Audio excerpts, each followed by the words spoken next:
know, your phone is doing a great job of typing it in because everything is coming out perfect. I thought you was typing it in.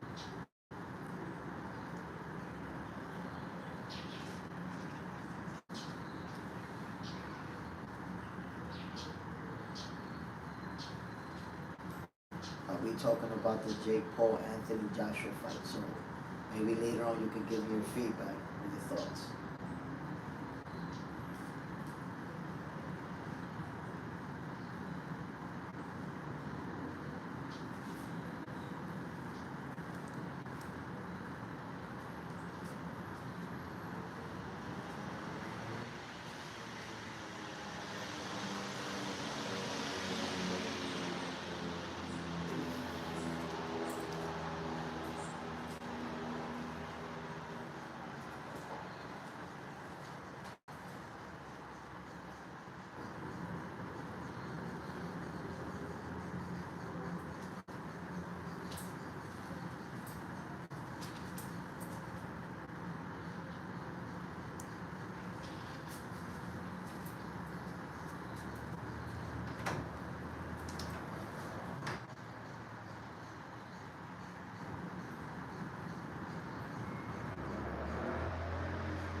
My peoples, my peoples, welcome to another episode of Boxing for Breakfast, where you get your healthy dosage of sweet science early in the morning. Y'all know what it is, man. We talking boxing. That's what we do, right? Happy Thursday. Thursday. My peoples, beautiful morning over here in the Dominican Republic. Salute to everybody tuning in the building. What's the deal, Cy? Toy Mafia. Lori Reed, my peoples, that's my peoples right there. Lori, what's the deal? I hope you're having a beautiful morning. I know you have a lot on your plate. My people's Lori Reed is one of the hardest working people I know in boxing. Salute, Lori. God bless. My peoples, Jake Paul versus Anthony Joshua. Whoa. What a what a transition from Tank Davis to AJ. We thought we was gonna get Jake Paul in an exhibition fight. That's what it appeared was gonna happen. Jake Paul exhibition with Tank, and we're gonna get Jake Paul with Anthony Joshua. And apparently it's gonna be a real fight. Now, I I don't think I've seen anyone say that Jake Paul stands a chance versus AJ. Is there anyone out there that feels like he can win that fight? Honestly, I haven't seen anyone yet. In boxing, my peoples, there's levels.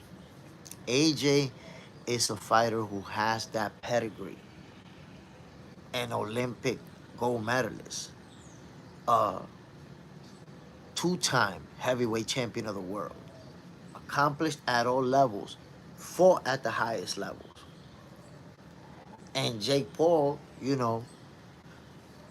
lost to Tommy Fury. And granted, he's better. He's better than when he fought Tommy Fury. I give him that. Is he at a championship level? Is Jake Paul ready to perform at the level that AJ's been on? I don't know, my peoples. I have a real hard time believing that. I have a real hard time believing that. And I will say, I feel like Jake Paul is delusional enough to believe that he could beat AJ.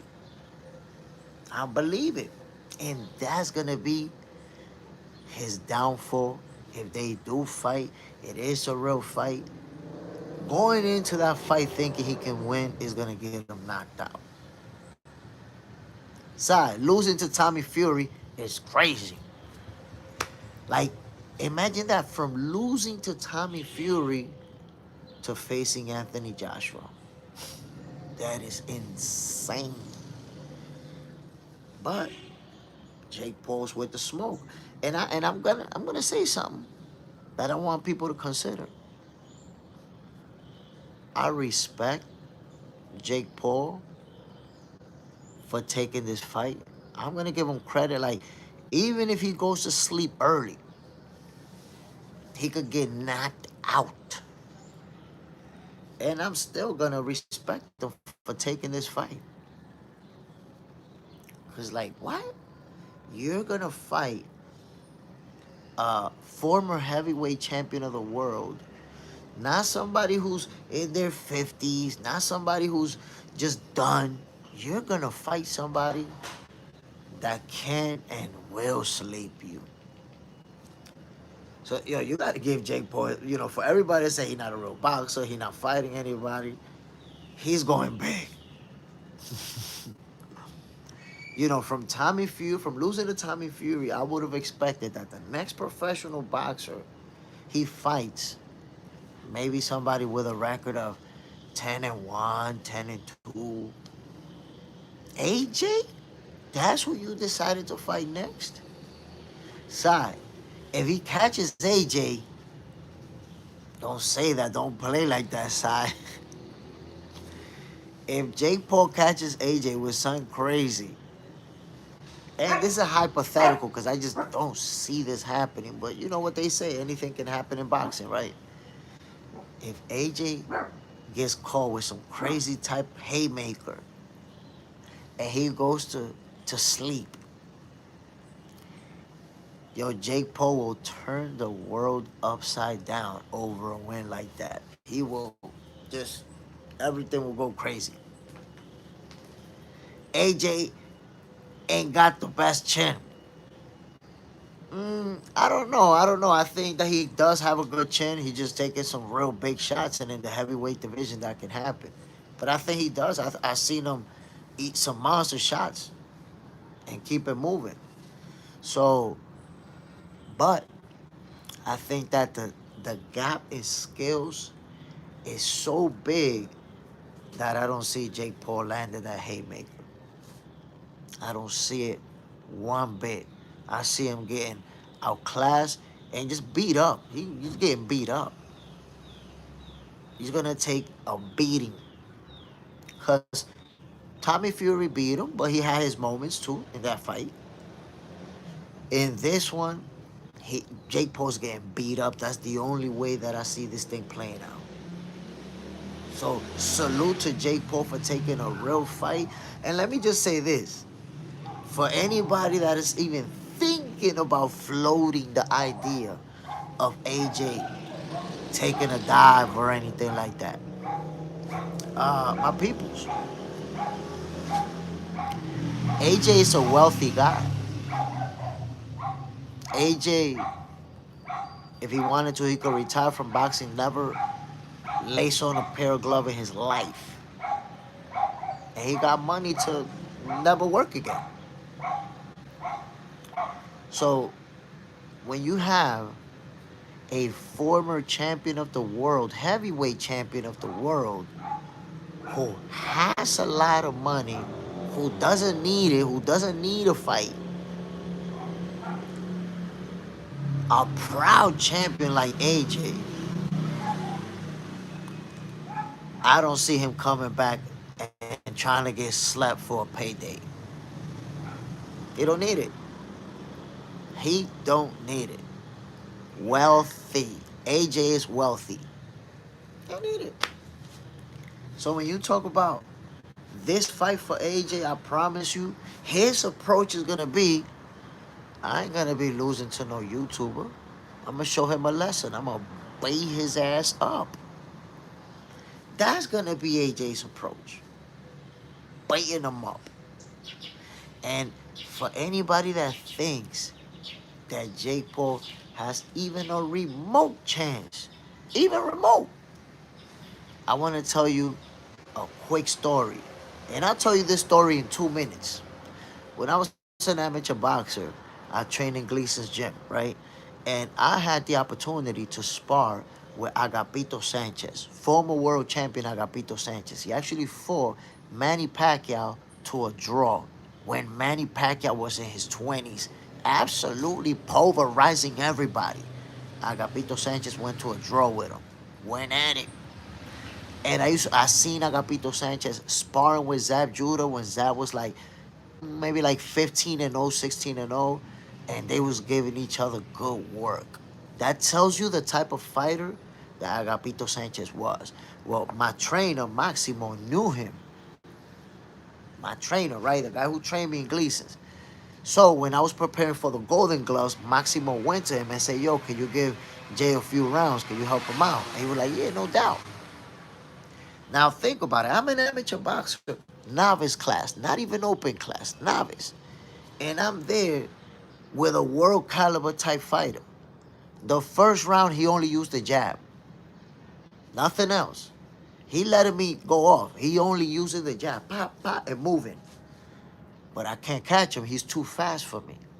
The second round, he only was digging to the body. No face shot. He never touched my face. But the difference between an amateur fighter and a world-class fighter, anything that I did, he was so fast with his counter punches that he was catching me flush with body shots. Right in the solar plexus, right there, right down the middle, and in my ribs. So even when I would jab, it would be like, bang, ooh, damn.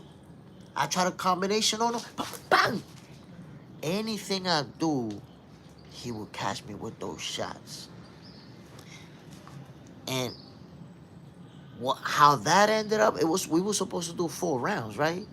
At the end of the second round, I threw a hook and he went to the body at the same time. He caught me and I caught him flush in the chin. Bang!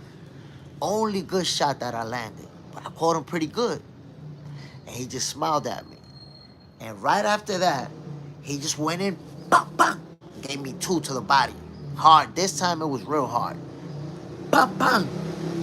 And my trainer stopped it, y'all. Yo. That's it. We good. Saved my ass. Saved me from a beating. And I'm telling you, my peoples, the difference in skill was so much that there was just nothing I could do. All the little things that work for me, in the amateurs with the people that I'm competing with, there was nothing I could do with him. Nothing. Little 1-2s that I was catching people with, little step back, bang, bang, 1-2. Nah, that wasn't working. When I came with the 2s, he would lateral, bang, catch me to the body. So the speed, the quickness, the reaction time is different when these people are world caliber fighters. That's something that you're not able to perceive when you watch it. It's different, yo. They're on a different type of time. The few times that I only sparred with Agapito that one time, my trainer never put me in there with him again. But I got to spar with another kid who was a professional, who had a record like 7-0, something like that. And it was the same thing, man. There was just nothing I could do with him, really. It was nothing. He was just too fast for me. Reaction was too much. So what happens is, when you have somebody that has that reaction time, that it seems like every time you try something, they got something for you. Bang, bang, bang. It gets to a point where you get shy with your punch output. Because now you feel like, damn, man, when I throw this, now you're thinking ahead about how you're going to get countered. And you get hesitant. And now they even taking it easy. They putting gloves on you because now you're over there getting gloved up. Side, that experience is different. It is different, bro. I was super excited to be sparring with this dude. Like, yeah, man, I'm gonna spar with this dude. He gonna see what I got. Damn, man. I'm the one who was seeing what he had. They didn't see shit that I had. So I was out. Look, man, the only way to describe it, I was out there looking like a bum. Because the skills, the difference was too much. Side, they got a counter for everything. And that's the thing, when you're at a lower level, you practice a lot of these counters. But when it comes to the fight, a lot of these counters and a lot of these combinations, you can't do them like these guys.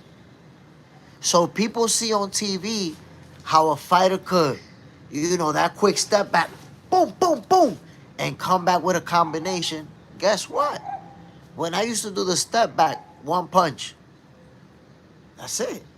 I didn't have the skills to go bang, bang, bang. Why? Because you got to master that step back. And a lot of times I would step back. But now when I throw that right hand, guess what? I'm out of position to keep punching. It takes another level when you see somebody go pop, pop, pop, pop, pop. Ooh, it looks nice on TV and it looks easy. But when you're right there with somebody throwing punches at you, it's a different ball game. And AJ is going to be throwing punches at Jake Paul that he's not ready for. That he don't have the reaction time. He don't have the talent. He don't have what you need to survive those type of punches. You're going to sleep. It's not even a question of is he going to sleep or not. This is an over-under type of question. 6 round. That's my over-under. Do y'all think it goes above or below 6 rounds? I'm telling you right now, I don't think it goes above 6 rounds. Amir Mahmoud, Joshua going to sleep. Joshua going to sleep? Nah, you capping. You capping. There's no way. There is no way that you believe that. I don't believe you, Amar. Side, I sparred Tyson Fury's main sparring partner for the Klitschko fight a few years back. I could barely catch dude. Footwork was crazy. You see what I'm talking about, Side? It's a different ball game when there's that difference in skills. You talking about an elite level fighter. You ain't gonna be able to do a lot. You ain't, because look, when I was sparring with Agapito Sanchez, I had a pretty good jab. Think about it. When you fighting in the at 118, 122 in the amateurs, bro, that's, at that division, people are fast. I had a quick jab. Pop, pop, pop. My jab wasn't shit for him, bro. This guy was, I would go like I'm trying to catch him, and this guy going like this to my jab. Pop, pop, pop, pop, pop. You know how you push that punch out the way? This guy, it's almost like his hand was going like this to my jab. Pop, pop, pop, pop. There was nothing I could do. To him, it's like I was in slow motion. In the amateurs, pop, pop, lacing them in the amateurs. Sparring with this dude, pop. But yo, his that little parry is like he was barely touching me, barely like moving my shit out the way. Pop, pop. Nah, it's a whole different level. Amar Mahmoud, Joshua gonna take a dive for the paycheck. No chance of that, bro. There's no chance of that. And I'm gonna tell you why I say that, Amar. Just think about this. Anthony Joshua is wealthy, bro. He's not in the position, he's not taking this fight on some, I've been retired, I'm broke, and I need a payday. That's not the case this time around, Amar. You talking about a two-time heavyweight champion of the world, Olympic gold medalist, so he got that amateur pedigree, a guy who's had a great career, who's wealthy. He got money. This guy he could retire right now, never work a day in his life, and he's gonna be wealthy for the rest of his life. And you think he's gonna take a dive for money? I don't think so, bro. I don't think so. And especially embarrass himself and lose to a YouTuber when he's wealthy? I'm sorry, bro. I'm not buying that one bit. AJ's going in there like, look, man, I'm going to show this YouTuber what real boxing is. I'm knocking him out. The over or under is 6 rounds. And Amar, you are the first person. Yeah, look, yesterday we was talking about this fight. And you're the first person to say that Jake Paul is going to beat Anthony Joshua and sleep him. No, well, you're saying that he's going to take a dive. But you got Jake Paul winning it. You got to win in the fight. Amar Mahmoud. Yes, it is, bro. He's done after easy paycheck. So why is he fighting a YouTuber? So you telling me Paul actually beat Tyson? Of course Paul beat Tyson. Y'all was fool to think that an almost 60-year-old man was going to be the 20. Listen, if you take 20 different 28-year-old guys the size of Jake Paul, you train them for as long as you train Jake Paul, and you put them with 60-year-old Mike Tyson, they're all going to bait his ass. All of them. Each and every one of them is going to bait his ass. Damn, you really watch those 30-second Mike Tyson clips. Mike Tyson. You watched those 30-second clips and you thought you was going to get the old Mike Tyson versus Jake Paul, right? That's what you thought?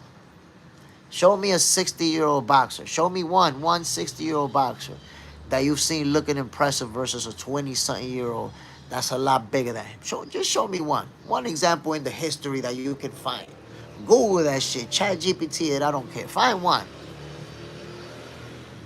Mike Tyson is a grandfather fighting a kid in his 20s in his physical peak and prime. Mike Tyson had been taken off a plane in a stretcher months before that. Health is no good. Man, you're delusional if you think that Mike Tyson even had a remote chance. Delusional. Side. Fact. People don't know how human body works. Mike is still human. I don't know. People think 60-year-old Mike Tyson is some type of robot. And he's just going to be the same.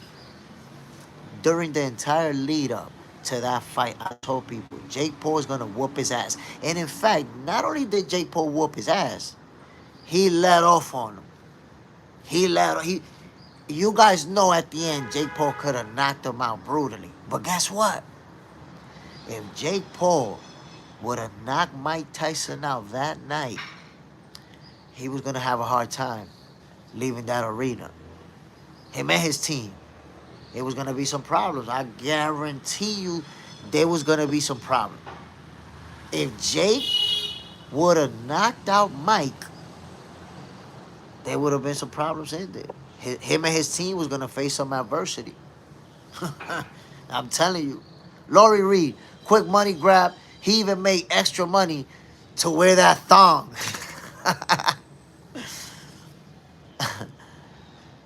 Dominologist Eden. Mike Tyson chewed on his glove to not punch Jake Paul. Oh my God, the conspiracy theories. Who told you that? Who told you? Like, how do you come up with that conspiracy? Amar Mahmood. Bro, check to see what Sylvester Stallone said.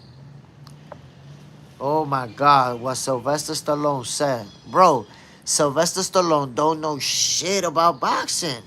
You really listen to Sylvester Stallone about boxing because he did Rocky? Bro, Sylvester Stallone never boxed a day in his life. Please, never in your life refer to what Sylvester Stallone said, because then you're going to suggest you don't know shit about boxing. You really refer to Sylvester Stallone, bro? Don't. It's 7 in the morning, Amar. I don't want to cook you this early. I'm not going to cook you this early, but you laying it on a platter for me, talking about, look what Sylvester Stallone said. Dominologist Eden. Mike Tyson will beat the brakes off for you at 60.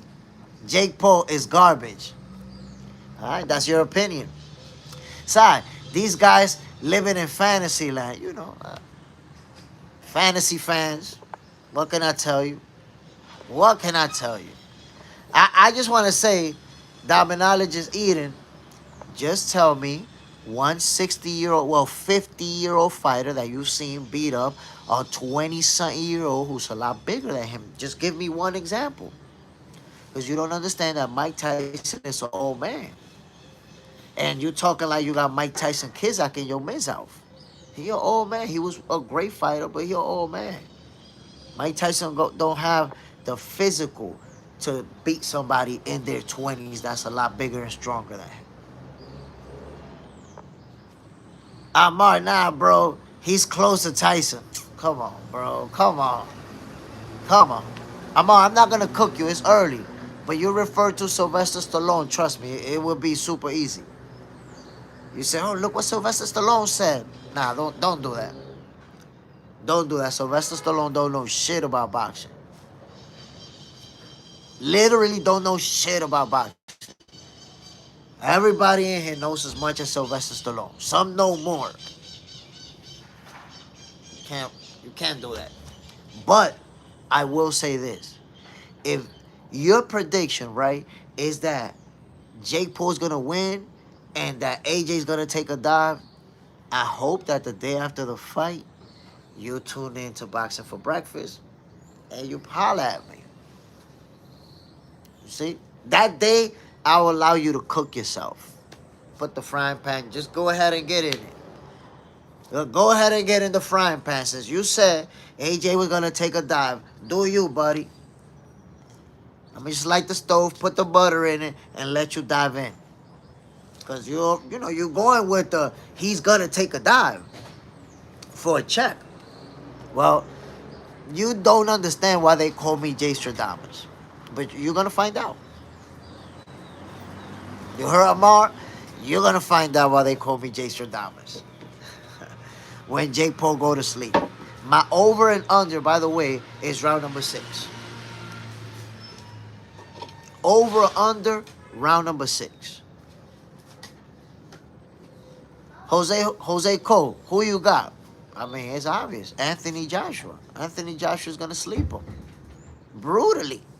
Brutally. By the way, my peoples, check out the pinned comment. Box Center 2.0. I actually posted it from that channel. Subscribe to Box Center 2.0, my peoples. We're 13 subscribers away from 50. When we get to 50, I'm going to start a new show in that channel, and there's going to be a hotline. So you're going to be able to call in. You're going to have a whole minute to express yourself.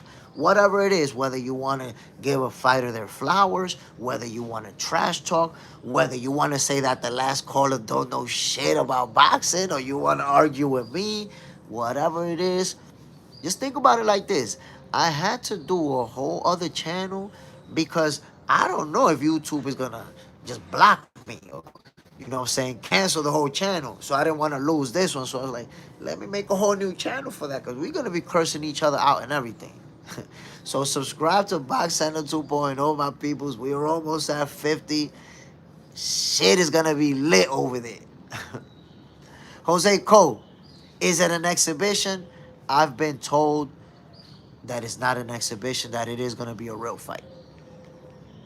That's what I've been told. And let me tell you something. The person who told me this is very well connected. They know people on both sides. And they're like, yes, sir. Gonna be a real fight.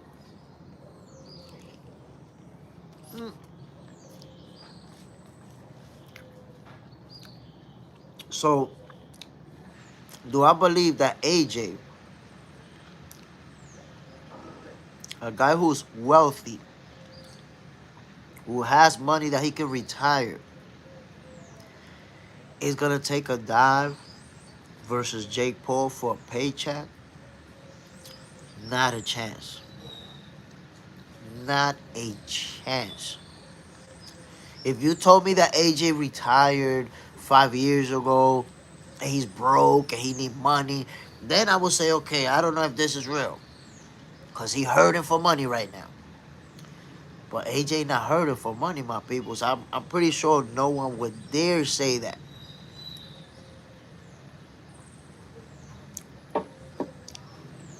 Joshua's amongst the fighters that's making the most millions of dollars per fight and has been for years at this point, making millions and millions of dollars. Look at all the fights that he has had, win, lose, or draw, millions. Anthony Joshua is wealthy, my peoples.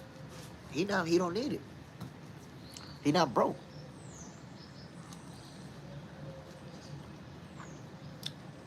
So, Amar Mahmoud, I appreciate it, my brother. So, Anthony Joshua is going to go in there with the mindset of, I'm going to show you a lesson.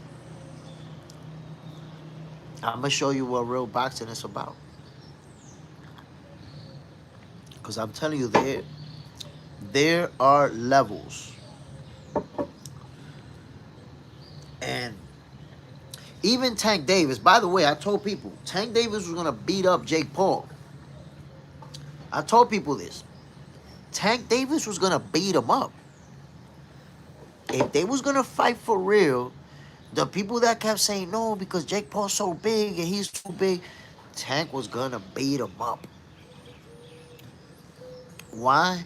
Because the gap in skills was too much.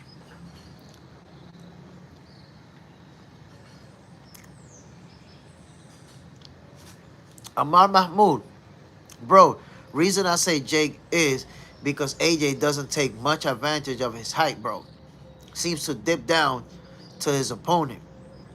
And I understand that. That's a reasonable logic. But the gap in skills is too much. So even with the flaws that you can point at AJ, when we start pointing at flaws on Jake Paul, he's bound to eat that right hand and go to sleep brutally, and he'll eat it first. Let me look. And I was saying this earlier. When I was an amateur boxer, as an amateur boxer, I boxed with a world caliber fighter, sparring in the gym, 2 rounds. And bro, the difference in skills was so much that there was just nothing I could do. There was nothing I could do. Round number 1, he's only using the jab. And there was nothing I could do, bro. I couldn't land my jab. I couldn't land combinations. I couldn't do nothing. Why? Because his skills was so far above mine that he was able to react to everything that I was doing. And counter me, consistently counter me. Flush. Shots to the body, hard. You're going to see a Jake Paul out there who's going to be way, way overmatched. Way, like it's not even close. It's not going to be, I'm telling you, it's not going to be close. Yoda, AJ's chinny though. Right shot can put AJ down. That's actually not facts. AJ's not chinny at all. What happens is, in boxing, every time somebody get knocked out or hurt, they chinny. They become chinny. But let me give you an example. Look at his first loss with Andy Ruiz. He ate a monster shot to the head. Boom! And never recovered from that. And ultimately got stopped. You think there's another fighter out there that's going to take that same shot flush to the head like that, boom, and survive it? That's not even in the chin. That's in the dome piece, bro. That's in the dome piece. Messed up his whole equilibrium. And let me tell you something. I took a shot to the dome piece before. Hard. And when I took that shot right there, yo, my knees and my elbows went at the same time. Antonio Corona from Brooklyn, New York. Salute, my brother. Bam. Took a shot to the dome piece and my whole shit went 500,000 volts in my knees and elbows all at once. And that happened in a sparring session. And my coach stopped it. Actually, he didn't stop it. He gave me a quick breather, and we kept it moving. We kept going. But I'm telling you, we're talking about he's chinny from a shot to the dome piece. Nah, bro, that break anybody. Anybody. So when a fighter has taken some big shot and get hurt, people call him chinny. It's like, nah, no, ain't nobody. Let me give you another example so you can see how fans use the word chinny. Look at Canelo Alvarez and Amir Khan. I want you to think about that knockout. People say, look, he chinny. Canelo knocked him out. He moving up to fight Canelo. But not just he moving up. Look at the punch that he got hit with. This guy got hit with a punch that put his whole head on a swivel. And I'm here to tell you, my peoples, you hit 100 men with that shot, 100 men go to sleep with that shot. So is Amir Khan chinny for going to sleep from a shot that sleeps everybody? Of course, that shot put everybody to bed. Everybody going to bed with that shot. So the real problem is the defense. It's not that he was chinny. You know when you say that a guy's chinny? When he goes down from a shot that doesn't, damn, he didn't even catch him that hard. When you see a guy go down from a jab, bang, a good jab, bang, get taken down, you're like, God damn, you got taken down like that? Okay, he chinny. But if you get hit with a massive shot and you go to sleep, bro, that does not mean that you chinny. That means you got hit with a massive shot. That's all. That's all that means. Pro Dance League. Paul got balls for this one. But it's going to be the end of. So I'm going to say this, Pro Dance League. Jake Paul, even though I expect him to go to sleep, I give him credit for this one. Salute to Jake Paul for finally stepping in there with somebody that we think can whoop his ass. And it's not even that. He didn't have to do that. He could have stood in there with somebody right around his age, a record similar to his, but then he'd have got his ass whooped by nobody, and it's like, oh shit, he's going big. Stepping in there with AJ. Come on now. Hot facts. Side. That punch would knock out a horse, but that's what I'm talking about. You're gonna say a guy is chinny because he ate a monster shot and got taken out? There are fighters who are chinny, who got, put down and put out with not the biggest shots. Maybe that fighter has a lot of wear and tear, because that's another thing fans don't take into consideration. If you're a fighter who takes a lot of punishment, who's always in a war, towards the end of your career, your punch resistance can go down. Meaning now, those punches that you used to eat, bah, bah, like nothing, now that same shot, bah, the same ones that you ate easily, put you to bed. Romero Rene, hermano, salute, brother. Bam. Pro Dance League, kind, not durable. I don't agree. I don't agree with that at all. He has some. See, that's the thing, that we tend to judge fighters by their losses or by their worst performance. But let's look at his career in its entirety and look at the people that he beat and the performances that he put out. So I would disagree with that. He is durable. He showed that he was durable multiple times in his career. But it's easy to just focus on the fights that he didn't perform. So I remember guys calling Bud Chinny going into the Spence and Canelo fights. You see what I'm saying? Think about that. Terrence Crawford got wobbled by Gamboa over 10 years ago. And till this day, people bring it up. Oh, now he got wobbled by Gamboa, though. He got wobbled by Gamboa. Imagine what Errol Spence is going to do to him. How did that help Errol? Took the beating of a lifetime. If Gamboa hurt him, imagine what Canelo's going to do to him. Make Canelo look like a Wendy's third shift supervisor. What happened? How did Gamboa wobbling him over 10 years ago gonna help you today? It wasn't. I try to tell people, they wouldn't listen. Pro Dance League, when he thought Bud, he used the low blow as a way out. When he fought Bud, that's facts. That's facts. He knew he was gonna get beat up. He was like, nah, this guy's gonna put all type of hands on me. I'm out of here. Tajon, let me tell you this, my people. Jake Paul getting knocked out the ring. I mean, the referee could save him. He could be getting, I'm going to tell you like this.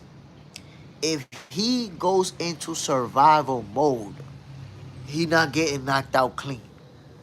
He might be getting pummeled. Boom, boom, boom, boom, boom. And the referee got to stop it. If he goes into survival mode. If he goes there to survive. But if he goes in believing that he could beat AJ, like, we're going to trade, we're going to do this, he goes to sleep in brutal fashion. Side facts, Bud Chin is strong. He ate uppercuts and straights off. Bro, look at the type of punches. It's not just that. Throughout his career, Terrence Crawford has ate some shots. Any great fighter who's beating top-level opponents and champions is going to eat some shots along the way. Floyd got caught, too, with some great shots. Not often, but it happens sometimes. Amar Mahmoud, Bud and Benavidez avoiding each other. They don't want to make the fight. I mean, honestly, to me, that doesn't make no sense because Benavidez is at 175 and Crawford is at 178. You're talking about going to 160. How are they avoiding each other? They not avoiding. Keep bringing it up. Amar, look, let me show you. That shows you how much people hate Terrence Crawford. the same people that were saying that he's too small, that Canelo's gonna knock him out, Canelo's gonna make him look easy, he's only there for a payday. Now they saying, go fight Benavidez, go fight Benavidez at 175. Like, damn, you thought he was too small at 168 for Canelo. Now you want to fight Benavidez? That shows you. That shows you the level of hate for Terence Crawford. There's even people saying that he should fight Usyk. It's all about people wanting him to lose so badly that they even want him to be, hugely overmatched in size. Maybe like that. We need somebody to beat this guy. It's all about the hate. We never gonna see Crawford and Benavidez. That doesn't even make sense. Yoda, AJ been put down by the right hand every time. You're right. You're 100% right about that. I can. But there's something I need to point out to you, my brother. Hold on 1 second.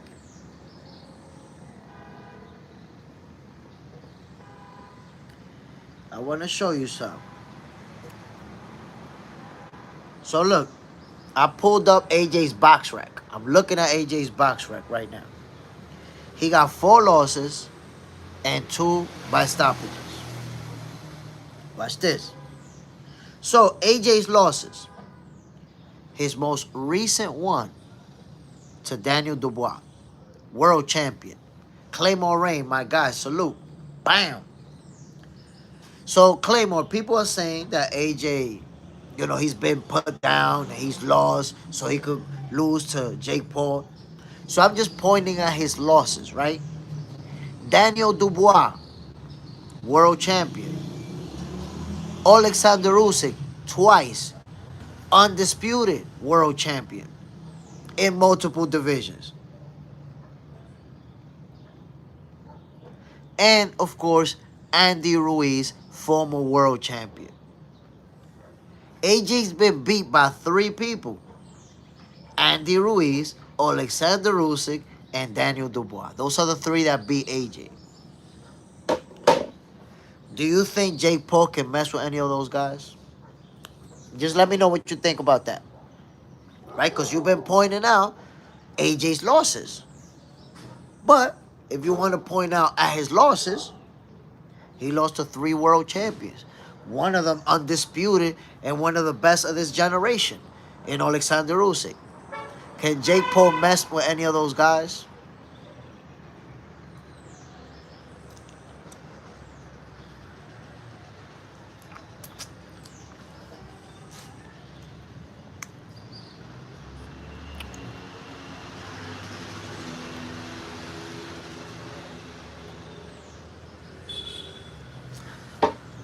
Side all 3 world champions. Jake ain't on that level. Amar, not taking Dubois seriously. You're not taking Dubois seriously? Usyk 2 skills. Ruiz, he took lightly. He not taking Dubois seriously. So, Amar, notice what you're doing. I'm telling you the facts, and you're injecting your opinion. How do you know that he didn't take somebody seriously? I don't know how you got in his brain. I don't think you're a psychic. Usyk 2 skill. Ruiz, he took lightly. I don't know how you know how he took somebody. How you went in his frame of mind. But look at the level of opposition that he fought. World. You see, I'm talking facts. I don't know how you made that up, what, his frame of mind was. You see, that's why I'm telling you, Amar, that it's real easy for me to cook you. Because I go with the facts. You're going into Anthony Joshua's frame of mind. You know it. You don't know him. You never hung out with him. You don't know anybody in his team. From watching him on TV, you know his frame of mind. But again, I don't want to cook you. Because I know you mean well. But it'll be real easy to cook you. You can't go in his mind. But what I can tell you is that he lost only to world champions. He lost to top level guys. Jake Paul lost to Tommy Fury. Amar Mahmoud Jake Paul lost to Tommy Fury. You see? So I'm just telling you the facts. I don't need to inject my opinion. I let you cook yourself. The facts are that AJ lost to champions. Jake Paul lost to Tommy Fury, who will never in his life even dream about becoming a world champion. Come on, bro. Don't do it to yourself. Yoda, I'm pointing out the punch that can't seem to duck. You're saying the punch that he can't seem to duck, but how is it that he can't seem to duck it if he got 28 wins and only lost to 3 fighters? How you can't seem to duck a punch with 28 wins, 25 knockouts, and 2 times heavyweight champion of the world? Yoda, I don't know, but can't seem to duck seems like a bit of a stretch. Because if he couldn't duck it, then how the hell did he become a world champion twice? And how the hell did he win so many times and get all these knockouts? You seem to be confused. Come on now. Claymore Rain. Jake Paul ain't fighting no Anthony Joshua in December. He knows AJ ain't gonna do last minute filling. AJ doing the full camp.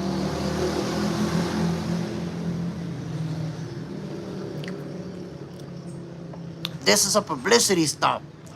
Damn, Claymore Rain, don't do me like this. Somebody told me that this is happening and it's gonna be a real fight. Don't hurt my feelings. Side, Claymore Rain, I agree. He'll put out last minute and rematch Nate Diaz. Damn, why you keep putting Nate Diaz into this? MAW, hello boxing fans, Jay in chat. Smash that like button. Salute, my brother. Go get the money. What's the deal, my G? Amar, bro, Jake offered a fight to a pro.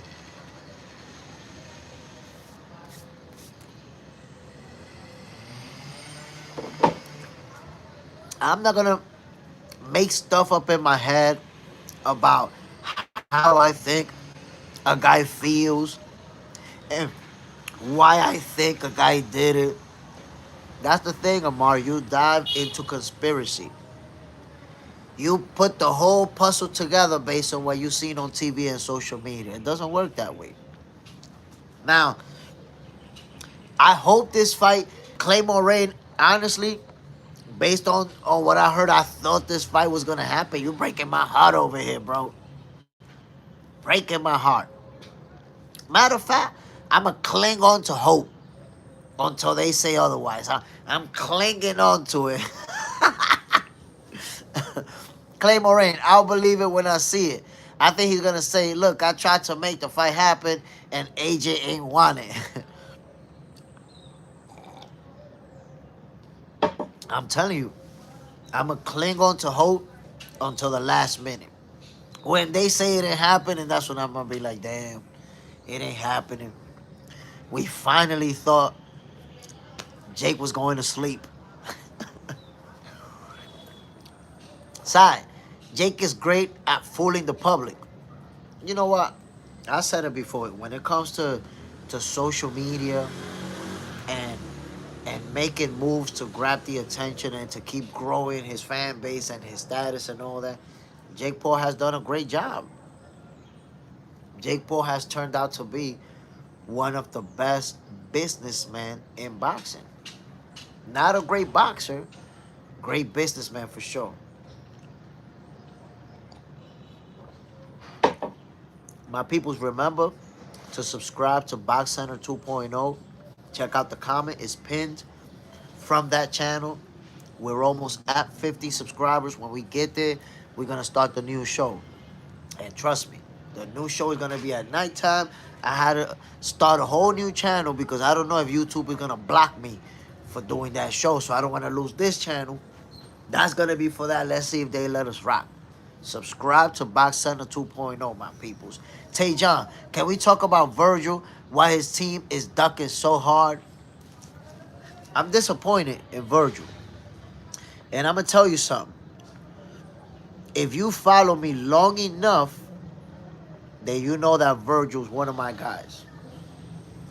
You know that I like Virgil. I watch his fights. I support him. But it wasn't a good look. The way that it all played out on Saturday was not a good look. Virgil looked like a duck, and his whole team looked like a bunch of ducks. Yoda, was Andy Ruiz win on AJ's skill or lucky punch? At that level, ain't nothing lucky about that level. If you never been in the ring, you could think that ain't nothing lucky. Take a lot of skill to land that shot on a world champion. A lot of skill. So no, definitely not luck. Um, but Virgil Ortiz, it wasn't a good look for him. You know, you call Boots over.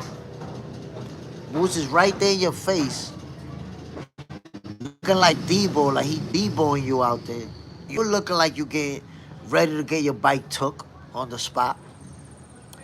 And then you start calling these other names right after facing off with Boots. Virgil looked like a duck. MAW, if this happening, obviously Jay confident he can pull a triple D move. But I got the heavyweight AJ via stopping straight up.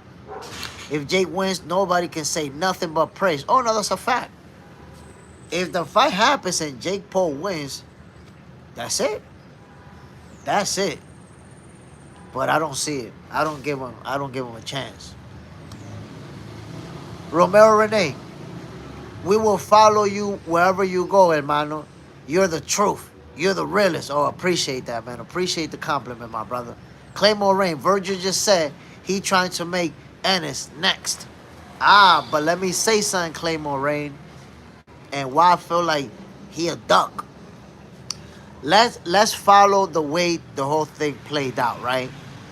So the first thing is they faced off in the ring, and Virgil to me looked scared to death. Talk about, you guys started it first. We was just retaliating. No, it was you guys. We was just retaliating and talking back. He looked like he was scared to death to me, right? Yo, the way they was facing off, boost energy, what I was seeing, and what I was seeing from Virgil, it ain't sit right with my spirit, Claymore. It ain't sit right. I was like, nah, this ain't right. And then when I saw that right away, he started calling Arrow and Bud and all of this stuff. I was like, damn, that's what I was feeling. That's what was off. He didn't want to fight Boots. Even though they was in the ring, it didn't look like he wanted to fight him. And then when he stepped off and he started naming who he'd like to fight, Boots was not one of those names. So it's more like, I'll fight him, but I want to fight these guys. And I'm going to say this, Claymore Rain. I feel like the Zone was probably pissed at Virgil Ortiz. You know why? Because think about all the time and effort and resources that they put into hyping up Virgil versus Boots. They set it up so that Boots can sit right there. They had somebody that was going to escort Boots in the ring. They had a camera team ready on standby to catch them facing off and catch them mouthing off at each other. They posted a bunch of videos that obviously, as a content creator, you know that's time and resources, especially at that level. Put somebody to edit videos and all that to post. They spent time, money, and resources into setting that stage so these young bulls can face off with each other, and now we got the next big super fight. And you walk away to another camera and say, my dream is to fight Errol Spence, a PBC fighter. And PBC got a contract with Amazon Prime. So if I'm the Zone executives, I'm pissed.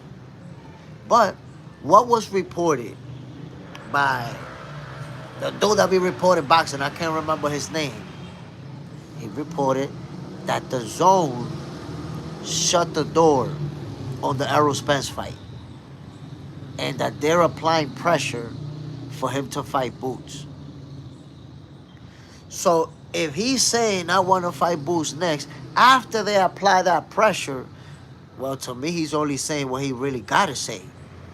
Just like he called Boots in the ring, not because he wanted to, because he just had to follow on with what we doing over here.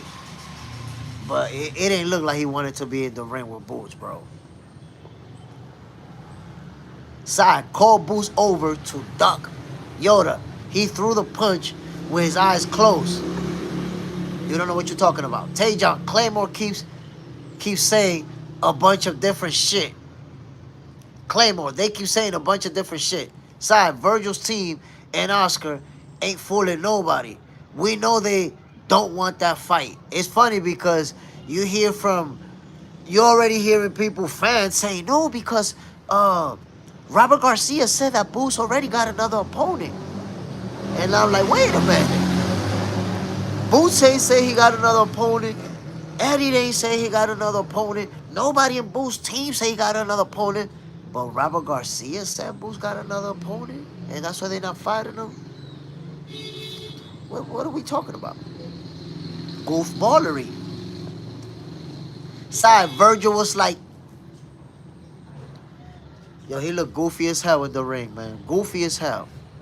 Claymore Rain, I thought he need to tighten up. Look goofy as hell in the ring. You didn't see Virgil at no time inside the ring looking like he want to fight Boots. Or saying nothing about what's up, let's do it, let's fight. None of that. Boots standing in front of his face, I'm going to beat you. I got something for you. What's up? And Virgil's over there like, you guys started it first. We was just talking back. We was just retaliating. Yo, even the reporter, and like, yeah, but you know, Boots is saying this, and what you gonna do? Well, they started talking first. We was just retaliating. Huh? Why you over there copping please, bro? Why? He was copping please because he not trying to make that fight. Claymore Rain, Dan Raphael, exactly. Dan Raphael reported that the zone is applying that pressure like now. And it makes perfect sense. My peoples. But the PBC has the, I would say the reputation for keeping it in-house. Remember the one side of the street that we're gonna make our money over here? Remember that?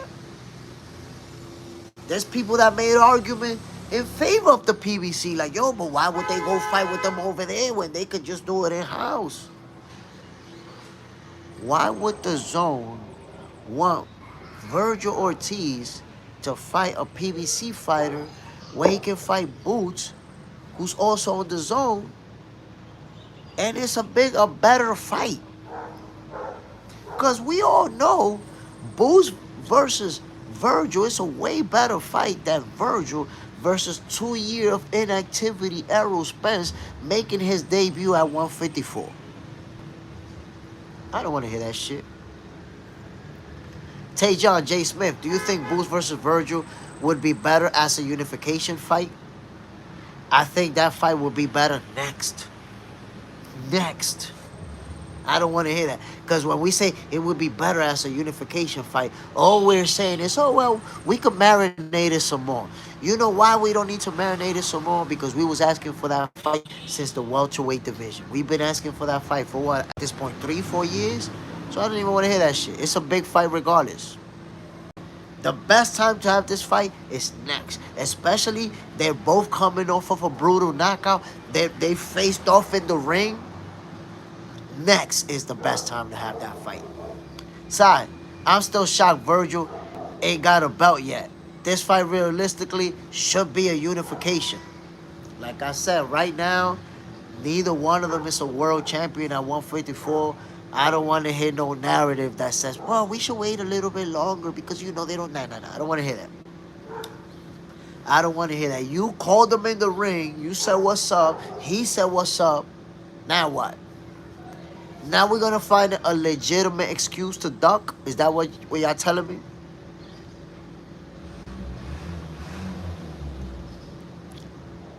You know why that's not legit? Because when Boots didn't take the fight with Virgil, he chose to tune up. Y'all said he was ducking Virgil. Y'all said he was ducking Virgil when he chose to tune up. Now that he want to fight Virgil, y'all like, nah, because in reality it would be better if it's for, you know, unification. So, you know, let's give it more time. Now we got a new logic that Boots got to go somewhere, grab a title. Virgil got to go somewhere else, grab a title. And a year down the line, maybe even 2, I don't know, whenever that happens, but that's when they can meet up. Huh? So Boots was a duck when he said, nah, I want to do a tune-up first. But Virgil's not a duck because now y'all saying, no. They need titles first. Nobody said that when Boots didn't take the fight. I don't remember y'all saying that. I don't remember nobody saying, well, Boots don't have to fight Virgil because we got to wait for them to grab titles first. I remember people saying Boots is a duck. Damn, y'all got to stop switching the logic around. Sorry, I don't want to wait for this fight. They got to set it up next. That's what I'm talking about. Superman, salute, my brother. I don't care about these clown promoters. And that fight still won't happen. Are you talking about AJ versus Jake Paul? I don't know if it's going to happen, man. But if it is, Jake Paul's going to sleep. Kawhi Elliott, Ortiz, that bomber, not fighting Boots. They not. If Boots, he get washed. Facts over feelings. Oscar and his fishness cap. Look, man. Based on the way this whole thing is playing out, I already know. Boots is going to put the beats on Virgil when they fight. The beats. You know, beat him up. Underrated Will. Salute, my brother. Bam. Boots is going to put the beats on him. Once you see a fighter start putting money as a hurdle to get to him, nah, you got to give me this much. Nah, you got to do this much. I love you. Okay. Sit on the couch. Superman, both cans they fought. Corny KOs. Leveling up. AJ versus Paul. It's a good fight. I got AJ. I mean, I already told everybody. Even if Jake Paul goes to sleep in round number 1, I'm giving him his flowers for taking that fight. That's the fight we just don't think, Jake Paul even stand a chance. Nobody really see him even stand a chance. So, if he get in there, even if he go to sleep, I'm giving him his flowers. Go get the money. Look at Virgil energy. Once he called Boots in the ring, chest caved in. Bro. Boots was out there looking like Debo. Virgil smiling like he was expecting his bike to get took right there on the spot. When I saw his face like that, I was looking around in the ring to see where the bicycle was at, because Debo was about to take his joint. No energy whatsoever. And then, look, I'm going to tell you what's a bad look for Virgil. Errol Spence has been inactive right now for over 2 years. And his last fight was at the welterweight division. Terrence Crawford last fought Canelo Alvarez to become the face of boxing at 168. And already stated that his next going to be fighting at 160. So Virgil called out 2 names of 2 fighters that will not be fighting. One that's never fought at 154 and one that we all know will never fight again at 154. After just facing off with Jerome Boots Ennis, who's telling you he want you, it's a duck. No getting around it. All I see is a duck. Tejan, let's say Virgil don't fight Boots next. I think Zayas versus Ortiz, Puerto Rico Day Parade will be great. Ooh, I like that one. I don't know. Well, Zayas got a fight coming up. He got a fight coming up. And let's see, man, because Xander Zayas, he's the youngest champion. Let's see how quick they'll be to get him in there with a guy like Virgil or Boots or even Fedora. Look, I'm going to tell you right now, Xander Zayas, what I get from him is that he is one of these throwback fighters who want to fight everybody. Let that sizzle in your spirit. This guy rolled up on Fedora. Like, what's up? Showed up to his fight, wanted to face off and everything. Fedora's team didn't allow it. But Xander Sayas really about that smoke. Let's see. Let's see what's going to be his first biggest fight. Underrated Will. What if Ortiz tricking everybody to think that and really accept the fight and turn everything around? Nah. It don't work that way, underrated Will. That's a nice little pretty conspiracy you got there. But it doesn't work that way. And I'm gonna tell you why it doesn't work that way. The zone put a lot of time and effort into building up a future showdown of Boots versus Virgil. You got Boots sitting right there. You bring him onto the ring. You got a camera team ready to capture that moment, bring it to the fans live. And you think after them doing all of that, Virgil's just gonna, I'm just playing around. I'm just gonna call out a PBC fighter playing around. Nah, bro. You don't trick people like that. If you do some shit like that at your job, you getting fired. Me too. That ain't no trick. Or you think he tricked everybody and he was acting scared but wasn't really scared in the ring? Side, imagine Errol come back and dog walk Virgil off the couch. That would be crazy. That would be the definition of a cherry pick gone wrong. Errol Spence, believe it or not, could be a cherry pick gone wrong. Why? Because you thinking you got an advantage. He's been inactive for 2 years and all of that. You come back and beat the crap out of you. Cherry pick gone wrong. That's what I would call that. Go get the money. Virgil's just calling them guys out to keep his name alive. I don't think Virgil cares if he beats Bud. He just wants the name on his resume. Come on, man. You got to know that's cap. They was offered the fight from Crawford like twice and turned it down twice. And it's funny that on Saturday, we're like, I've called him out before, Crawford. I've called him out before. And you know damn well your team turned down that fight. Stop playing. Side, Zayas ain't ducking no smoke. That's a fact. That's a fact, man. Xander Sayas, I told people, man, he a special fighter and he's going to accomplish some special things. Superman, it's a bast out matchup, but still can be a good fight next. And it's Ortiz, but it won't happen.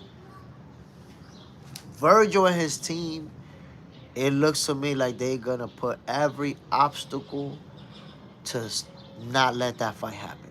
They don't want it. If somebody doesn't want to... The thing is, for them, it's tricky. Number two... For Virgil and his team, it's tricky. And I'm going to tell you why. They don't want to fight Boots, but they also don't want to show it. They don't want to come across as ducks. Appreciate you, Si. They don't want to look like ducks. Jason, appreciate you, my brother. So, how do you duck a fighter but not look like a duck? By making crazy demands, overpricing yourself. That's the number one tactic. We want $10 million or no fight. Y'all don't remember when that was the case with Terrence Crawford at the welterweight division? Keith Thurman supposedly wanted $10 million. That number was also floated around like that's what Danny wanted. I don't know if that's the case. But there was a bunch of people that they wanted $10 million to fight Terrence Crawford. And none of them made nowhere near that amount of money. Virgil Ortiz, I don't think he ever made over $2 million. You want 10 to fight Boots? And you ain't even a world champion? You never been a world champion? What are we doing? What are we doing? We're saying we don't want that fight. That's what's happening. $10 million is like the mythical figure that you ask for when you don't want to fight somebody. I need $10 million. You know that, you're not getting that. That's it. You kill the fight right there on the spot. And what they said, $10 million or don't even talk to us. What? God damn. That's how you negotiate. You don't want to fight.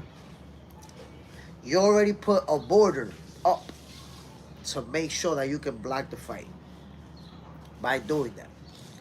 And watch. Why they asking Boots for $10 million, but they next fight they're gonna make 3 million or less. They very next fight, they not gonna make half the money that they asking for. Or for Boots, you need that amount of money. You know why they need that amount of money for Boots? Because that's how much they want to get paid to take that L. If you're gonna give us an L, we need 10 mils. Side, like when Keith asked for 10 mil for Bud. Say he don't want the W with no belt. Listen, my people. That L don't come cheap. That's what I'm saying. It's like you want to dish us an L, we need this much money. You're not just gonna bait us like that. We need career paydays out here.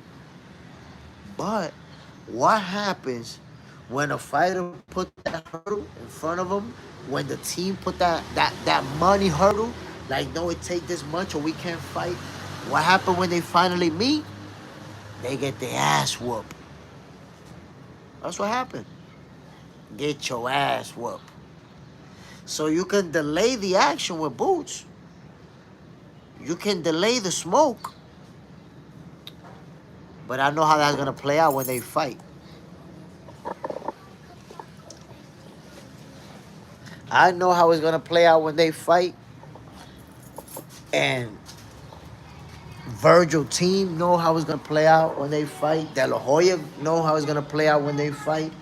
And that's why they don't want to fight. That's the reason why. My peoples, give me a second. Let me put these cartoons for my son real quick. Let me put the cartoons for my son. What cartoons you want to watch? Spider-Man. Spider-Man? Spider-Man. Spider-man.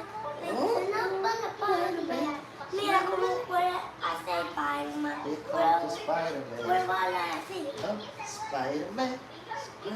Spider-Man. Oh, you want the Spider-Man movie? You want the Spider-Man movie?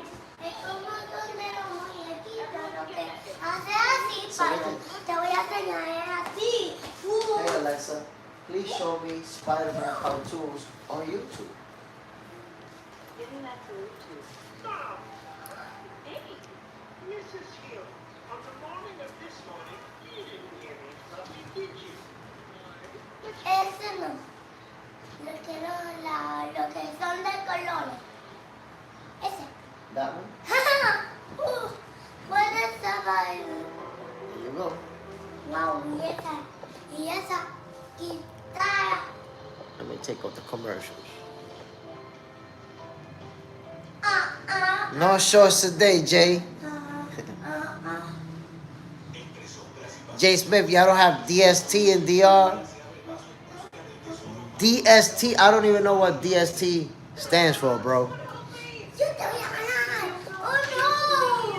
I have no idea what DST stands for. So you're gonna have to fill me in with DST. What is DST?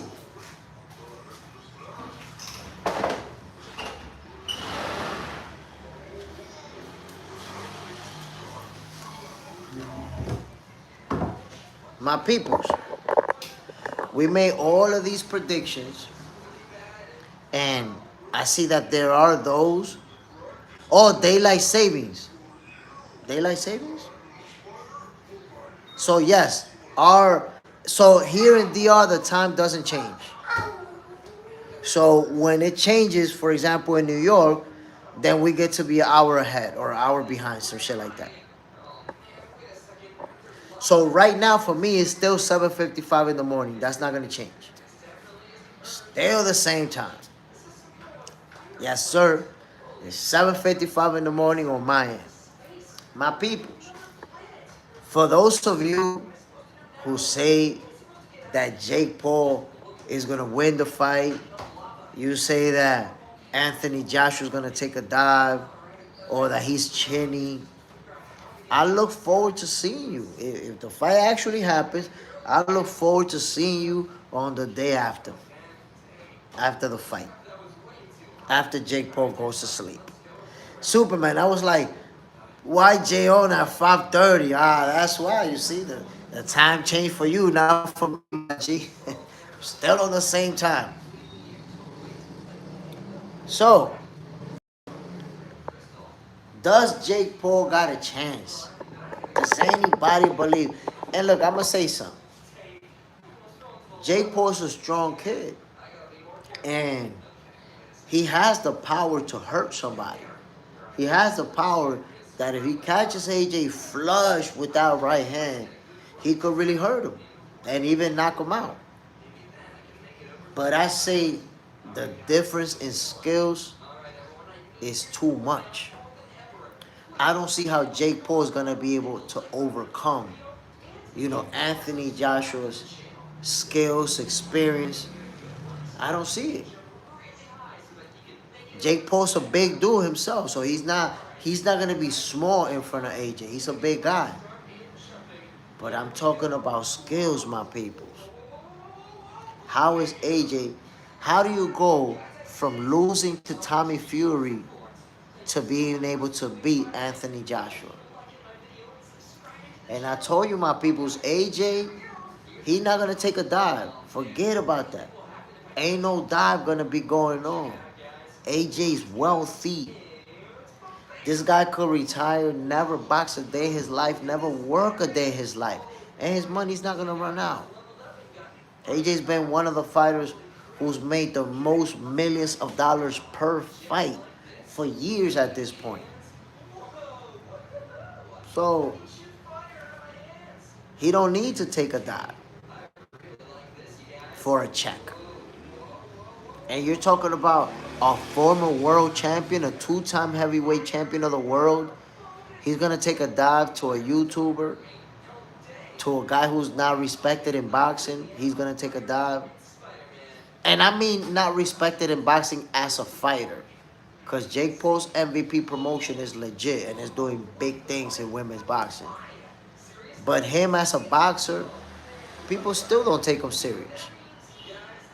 He's going to be able to go from losing to Tommy Fury to beating AJ. I don't see it, my peoples.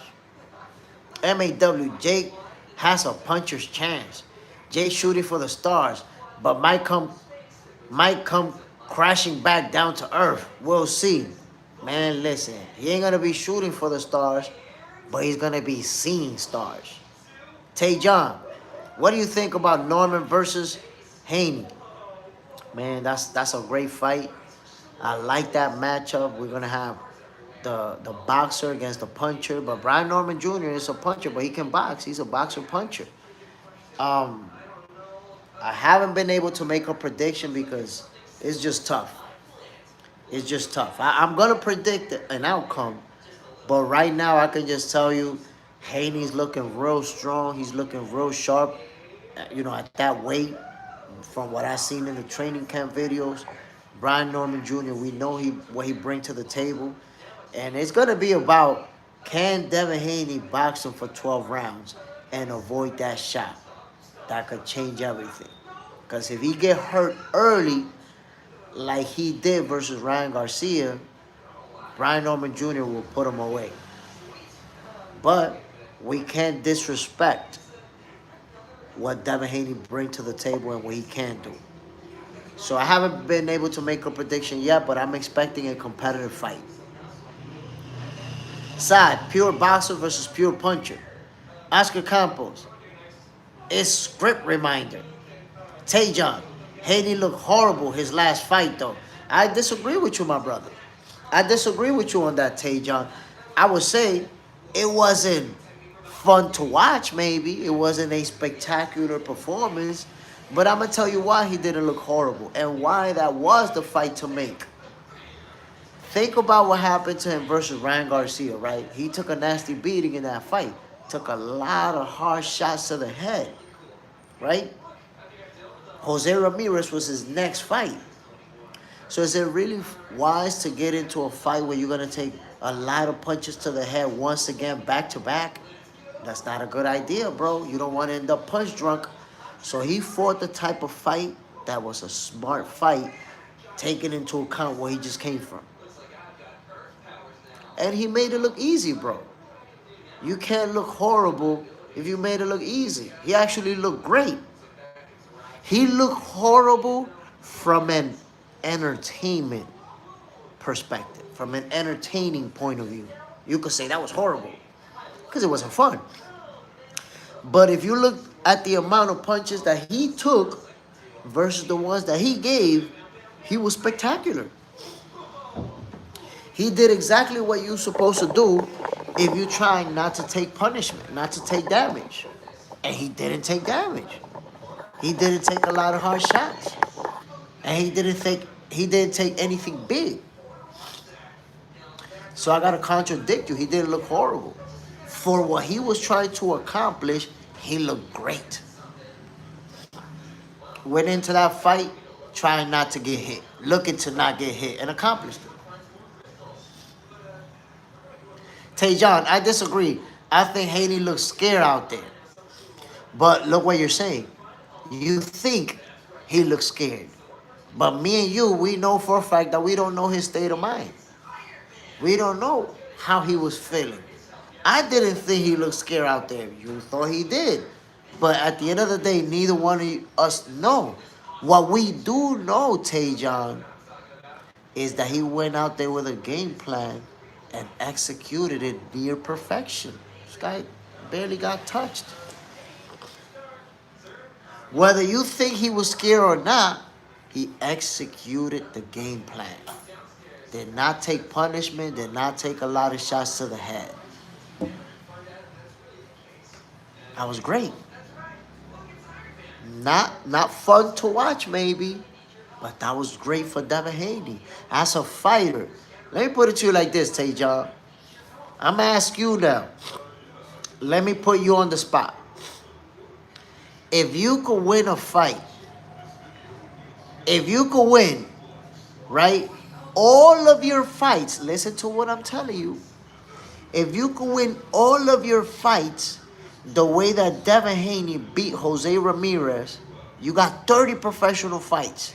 If you could win all of them the way Devin Haney beat Jose Ramirez, or you could win all of them the way Fabio Wardley beat Joseph Parker, which one would you like to be?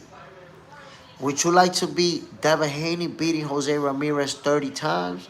Or would you like to be Fabio Wardley beating Joseph Parker 30 times? In that type of fight.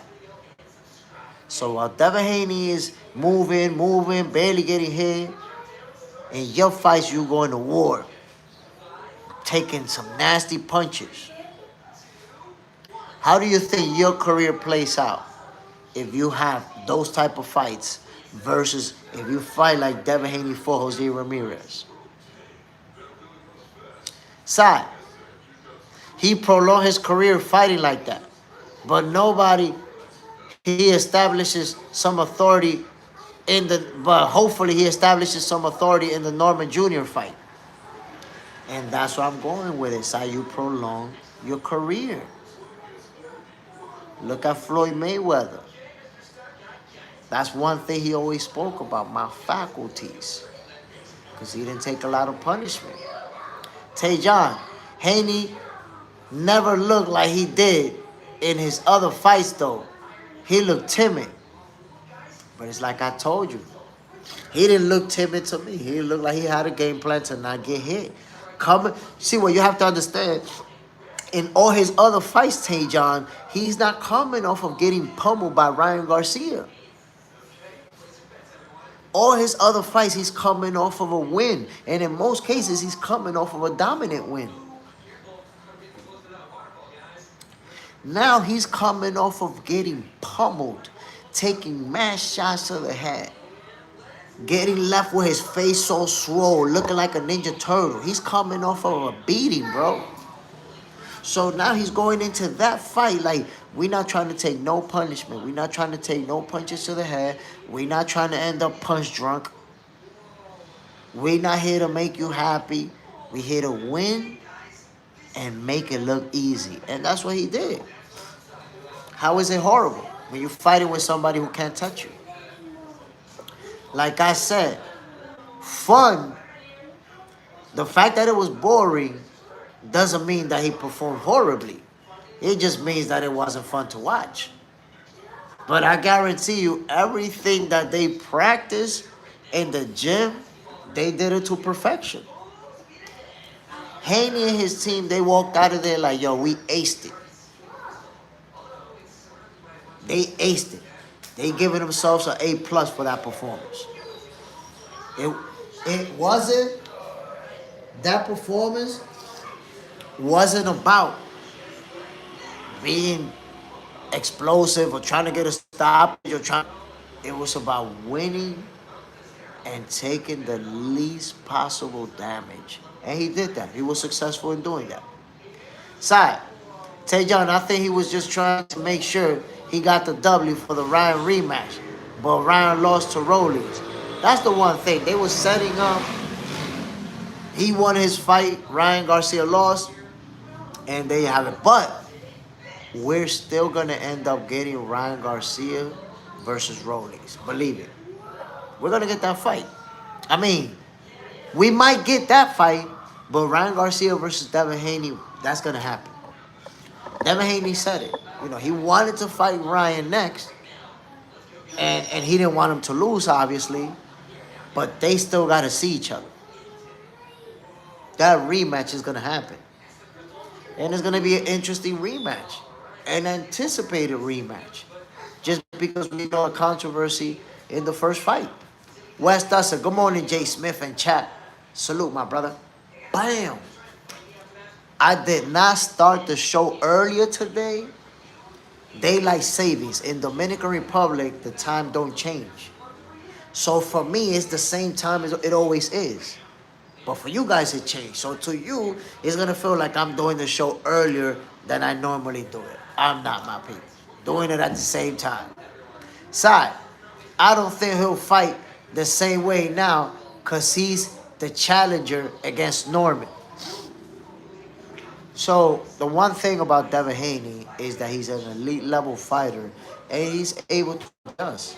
He's able to look at the way that he fought Ramirez versus the way that he fought Lomachenko versus the way that he fought Regis Prograis. So it's all going to depend, you know, the style that he's facing, the type of fighter that he's facing. Brian Norman Jr. is someone who has the athleticism to stay in front of him. So he's not fighting Brian Norman Jr. like he fought Jose Ramirez. It's not even going to be an option. Jose Ramirez is going to press the action, and he's not a flat-footed fighter that's just going to come forward and try to apply pressure. He's going to be right in front of Devin Haney the same way that Lomachenko was. So Devin is not going to be able to dance circles around him. This is going to be an exciting fight. A competitive fight. Now, I've seen a lot of people predicting Brian Norman Jr. is going to knock him out. At first, when they announced that fight, I said, you know, Norman Jr. was going to knock him out by or before the 9th round. But then I started seeing Devin and how he looks. And then I said, you know what? I don't know. I'm going to take that back. And I don't know. Yeah, I'm right in between right now. So like I said before, my people, I'm going to make a prediction, man. I've been trying, but this is a tough one. Brian Norman Jr. versus Devin Haney is going to be a competitive fight. That's how I see it. And it's the boxer puncher. Brian Norman Jr. is going to be trying to hurt him. Devin Haney is going to be trying to outbox him. Styles make fights. Let's see who's going to impose theirs to walk out of there with the W. It's going to be a good fight. Going to be a good fight, my people.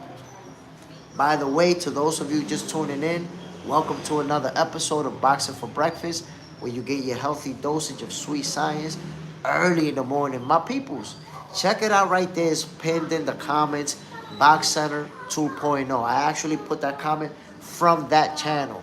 Subscribe to Box Center 2.0, my peoples. Remember, when we get to 50 subscribers, we're going to start the new show. And that new show is there's going to be a hotline. You're going to be able to call in and you're going to have a whole minute to say whatever you want to say. Whether you want to Give a fighter their flowers, whether you want to trash talk, because yes, trash talking will be allowed. As long as you're not talking politics or religion, trash talking is allowed. Just think about it. Let this sizzle in your spirit, my peoples. I had to create a whole new channel because I don't know if YouTube is gonna let us rock. I don't know if the whole channel is gonna get banned because we're gonna be cursing each other out and everything. You don't know shit about boxing. You a goofball. You know, we're gonna be going at it. So hopefully YouTube is gonna let us rock and the show's gonna be epic. Subscribe to Box Center 2.0, my peoples. As soon as I get to 50 subscribers, I am going to be announcing the date, the name of the show, and everything that we're doing. 50 subscribers. I think right now we like 13 away. Let's get it, my peoples. Look at that. With the group that's right here, if you subscribe to Box Center 2.0, which is pinned in the comments, I'll be able to announce the show and the release date today. Let's get to 50 subscribers, my peoples. Come on now. West Dustin. I got to roll with Devin on this one. But hell, I picked Tevin over Kid Austin. So I could be wrong. Oh, damn, West Dustin. You should have been watching Boxing for Breakfast back then. I told people Kid Austin was going to put the beats on Tevin Farmer. And I mileage that Tevin Farmer has, where he's already gone through in his career. The young bull, well, honestly, I didn't think he would pulverize him that quick, but I'm like, nah, yo, Kid Austin's gonna put the beats on him, and he gonna stop him. That's how I saw it. That's how I saw it, my people. By the way, hit that like button, man. Don't be ducking that like the same way some fighters be ducking other fighters. I don't want to see you act like you Virgil Ortiz ducking boots and be ducking that like button. I don't want to hear it. I don't want to hear it, my people. And I'm only being real when I say Virgil Ortiz is looking like he ducking Jerome Boo's ass. I'm just keeping it 100. Just do boxing, my brother. Salute. Bam. Julius Prince. What's the deal, my G? I don't want to hear the excuses. I don't want to hear that, oh, it's a big fight with Arrow, and that's a better fight for him, and they could wait and marinate it a little bit more. I don't want to hear none of that, my people. You had the man go in the ring with you. You act like you want to fight. You over there looking scared to death when Boost was in your face. Because keep it 100, my peoples. Boost was in that ring looking like Debo. And Virgil was smiling like he was expecting his bite to get took right there. Like he was ready to get got. Let's keep it 100, my peoples. Superman. Subscribe to Box Center 2.0. Of course, my peoples. Look, it's pinned in the comments right there. Box Center 2.0. Subscribe, my peoples. We're getting closer to 50 subscribers. Look, it's 30 of us right now. Just try to imagine a show that's going to have a hotline that you're going to be able to call in, not just in the chat. If you're really about that smoke, you're going to be able to call in and say whatever you want to say. Whether you want to give props to a fighter, whether you want to just straight up trash talk, call somebody a bum, a duck, or whatever. You could even call in and say, yo, the last guy that called in don't know shit about boxing. So, and this is the reason why I had to come up with a whole new channel, my peoples. I'm hoping YouTube is going to let us rock. But I'm like, yo, since we're going to be cursing each other out and everything, if the channel get banned, I don't want this one to get banned. That's why I started a whole new channel. It's going to be real spicy over there. It's not for the faint of heart. If you're an emotional type, if you get, upset easily, Box Center 2.0 may not be for you. You might get emotional with the way it's going to play out over there. So go ahead and subscribe to Box Center 2.0, my people. We're going to get it popping. But as far as Virgil Ortiz and Jerome Boost and his Superman, it's going to be a cooking show, bro. Real talk. As far as Virgil Ortiz and Jerome Boost and his, I need you guys to understand that this is the fight to make next. I don't want to hear none of it. This the best fight for both of them. Best fight for Virgil, best fight for Boots. But they looking like they scared over there. They looking like they shook over there. Unlace, Superman salute. My people, they looking like they scared over there. That is my perception. That $10 million mythical figure. Come on, man. That $10 million mythical figure. Come on, man. That's the I don't want to fight you amount of money. That's what they did with Crawford at 147. Everybody wanted 10 million to not fight him. My people, look, that's right there. Box Center 2.0. And by the way, let me just point out the videos. Hold on. The videos that you see on Box Center 2.0 are only on that channel. I don't post those videos here, on Instagram, on Facebook, or anywhere. So there's some exclusive content on there already. Check it out. And like I said, man, as soon as we get to 50 subscribers, right now we're at 27. 27 subscribers. No, 37 subscribers. So we're 13 away from getting to 50. When we get to 50, the same day I'm going to announce the name of the show and the day that is going to kick off. And like I told you, man, there's going to be a hotline. We're going to be going berserk up in there. We're going to be going berserk.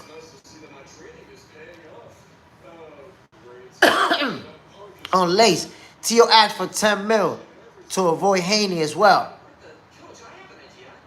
See, he didn't want to fight him. That $10 million is the mythical figure right there. But I'm gonna be honest, I didn't see that. I don't know exactly how that played out. But I will say, Teofimo Lopez and Devin Haney, I think that's a little bit different because by that point, number one, they're both super famous, but number two, they both world champions. So now when you have two world champions, you know, I think they have more of a right to talk about money. Virgil's never won a title in his life. $10 million is cap. Sai, berserk. I'm trying to tell you, bro. That's how we're going to be doing it. Superman. Yes, the 11 mil was for Ennis. They weren't offering the same for Haney and Tio. I want to see this fight play out. And the zone agrees with me for obvious reasons. Let that sizzle in your spirit, my peoples. If you're the zone, if you are the zone executive, do you want to see Virgil go fight Errol Spence, a PBC fighter, on Amazon Prime? Or do you want to see Boots and Virgil, who both are on the zone? The answer is obvious. Who you want to see fight? Eric Gomes. Boots already ducked at 147. That's cap. Virgil almost died trying to make 147. Almost died trying to make 147. I'm glad they didn't fight at 147. Virgil would have got brutalized. Eric Gomes, Virgil would have got brutalized. Because we never accepted the excuse about a guy being weight drained or he couldn't make it. We never really accept that. But Virgil literally almost died twice, hospitalized and everything, trying to make weight. That's why he ended up having to move up to 154. So thankfully we didn't get that fight at 147. Virgil would have got killed out there. Superman. It was like 6 milli, but people keep pushing that 11 milli, 10 milli number to push it. Superman, Virgil is bugging. He got to chill because he got that health condition. That's why he could not fight at 147. That's the thing. You can really, matter of fact, you can even die. You can die trying to make weight. And Virgil almost died. Like he came close to dying. So it's good that he moved up to 154 and now he's able to play out his career. On late, Virgil wound up in the hospital trying to make weight. That happened twice. You don't remember he was gonna fight? The fight was canceled, and he landed in the hospital. Then he rehab, came back. Then he was gonna fight again. It was with the same guy he was gonna fight. Boom, again the fight fell off. He landed in the hospital again. And that's when they realized, nah, he gotta go to 154. He can't. There you go with Stanionis. They're like, nah, he can't. Like, he literally came close to dying trying to make weight. And people trying to talk about Boots. He would have got Boots at 147. He would have got murdered. He would have showed up weak, hurt, ill, and got absolutely brutalized. So, I'm glad to see. Look, man, if you follow me long enough, you guys know that Virgil Ortiz is one of my favorite fighters. Just because he's ducking Boots and I'm calling him out for it, doesn't mean that he's not one of my favorite fighters still. He's still one. He's still one of those for me. Come on now. Virgil Ortiz is a fighter who I have a lot of respect for. Side, Virgil loves pizza. Bueno. At 154, he good. We already see him performing at 154. A brutal knockout of Erickson Lubin. There you have it. That's it. The power's there. He's so good. On lace, pizza is my weakness too. And a lot of people got a weakness with pizza. I don't know, especially with that cheese crust.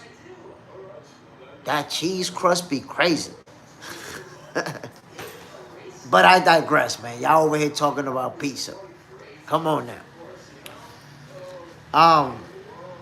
So I said this earlier, my peoples. The Zone, they're, and that was reported, right? That they're not signing off on him versus Errol.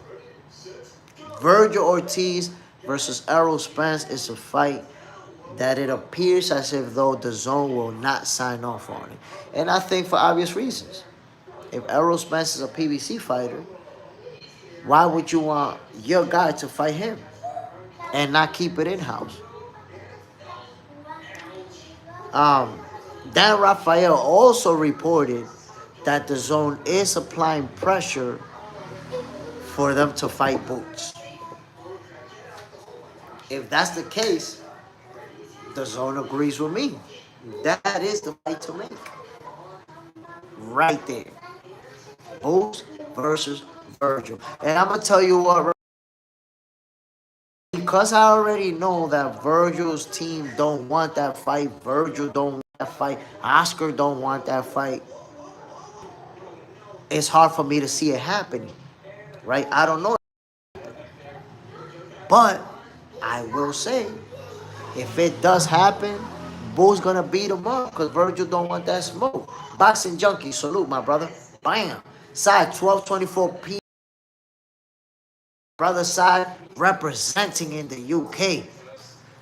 MS, salute Jay Smith. Virgil said in his interview that last night on Jamel Herring YouTube channel that if you were to ask him right now who he would fight next, he would say Boost.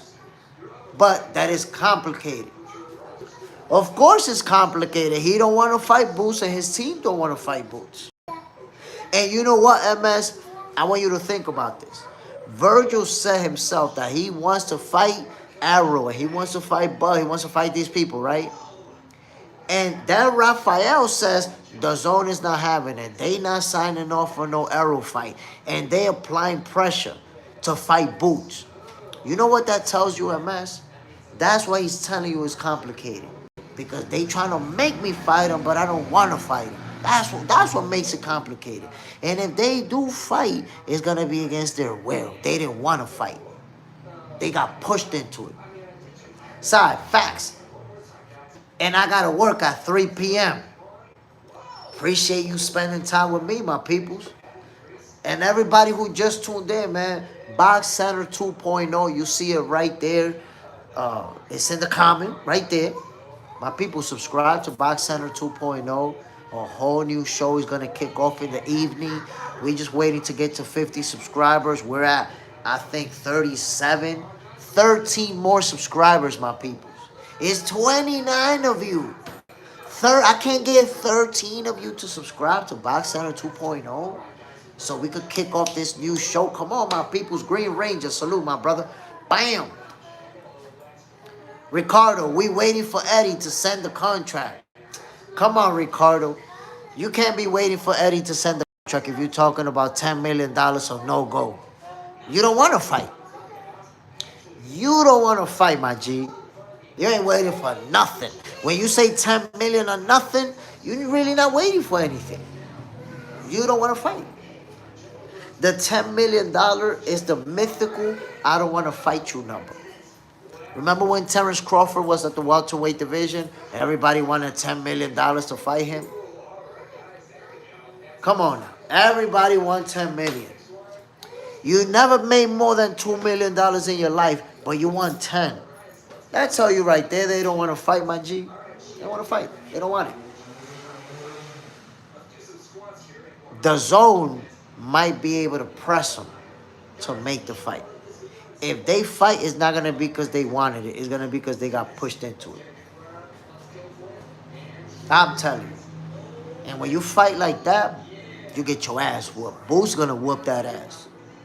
Side, I think it's Oscar and Virgil team that are going to maneuver him around Boo's. But Virgil can put his foot down and say he want boots. Virgil can put his foot down and say he want boots. But Sai, he don't want boots, bro. He can put his foot down and say, yo, nah, I want him. He don't want him, bro.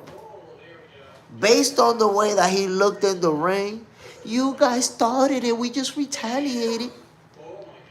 It was you guys. We was only responding. Nah, he don't want it. He don't want it. Watching him get bullied in the ring by Boots told me that he don't want it.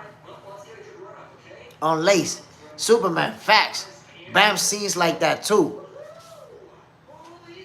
Don't want him. He does not want it, my people. I was watching that face-off between Boots and Virgil, and seeing the energy that Boots was putting out there, and the way that Virgil was responding, it just didn't sit right with my spirit, my peoples.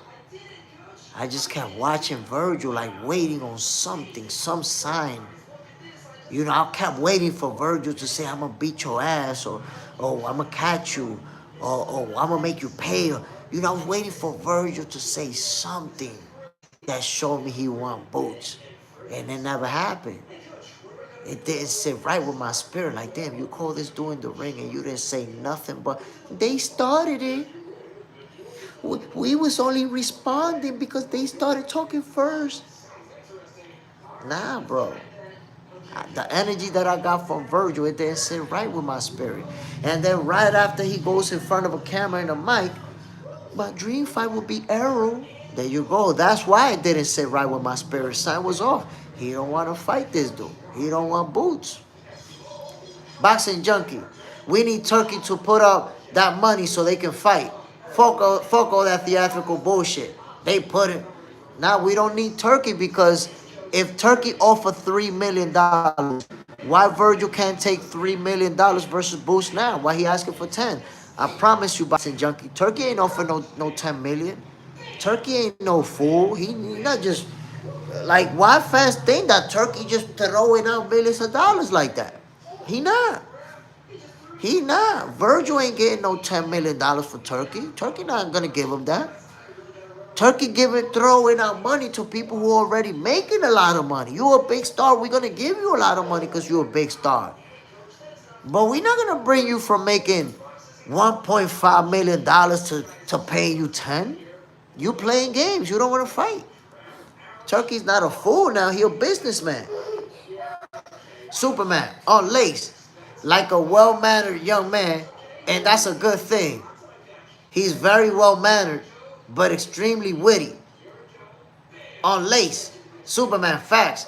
How's your boys doing? Oh, y'all having a family conversation. Side, Turkey pays guys that are worth it. He drops the big bag for guys like Canelo, Bud, Uzi. That's what I don't understand. People think Turkey is just gonna throw money to everybody. Virgil, you want 10? Here's 10 million, Virgil. Who else won 10 million? People think Turkey's like Oprah. You get a car, you get 10 million, you get 10 million, you get 10 million. And it's not like that. Boxing Junkie, I promise you, if we find out how much money Turkey offered Virgil, I bet you it was less than 5 million. I bet you it was less than 5 million. And Virgil said yes. Why he said yes to less than 5 million, but now he won 10? So what that's showing you, we don't need Turkey involved. We need these people to stop ducking boots. That's what we need. Because Turkey was involved and offered an amount that they say yes to. So why they can't take that same amount? Because they ducking, bro. When a fighter want to duck, ain't nothing Turkey could do about it. Nothing. He's still going to duck. Superman, y'all having a family conversation. I'm telling you, Virgil Ortiz and his team do not want to make this fight. They already found, and come on, man, we follow boxing. All of us follow boxing long enough, my people. When you see a fighter start putting barriers in front of him and the opponent, and the team putting the money barrier, because it got to be this much. We ain't talking if it ain't about that much. When those barriers start being put in place, you know they don't want to fight. That's it. Oh, Lace, this channel is all family. We family up in here. That's it. When you see a fighter saying, if you want fight me, is this much? He getting his ass whooped. He basically said, you gotta pay me this much to whoop my ass. Boxing Junkie, he got a contract anyways. He got no choice but to fight Boots or violate the contract. Now he don't got a contract. He haven't signed a contract. Virgil and his team have not signed a contract to fight Boots. Now, Boots signed a contract. Bozy told me they signed. Personally told me we signed. We just waiting on them. Virgil got to sign that contract and stop playing games about $10 million. What are you talking about, $10 million? Never won a title, never accomplished anything yet in the sport of boxing, and you asking for $10 million? Y'all don't want to fight. Y'all don't want to fight. You can't convince me that you want to fight when you asking for a crazy number like that. You just reminded me of all those fighters who asked for that same number not to fight Terrence Crawford. They avoided the fight with Terrence Crawford. Yeah?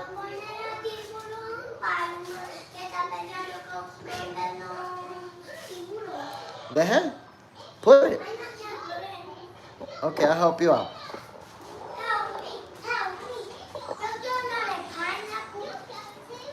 Take this one. I'll get you that one later.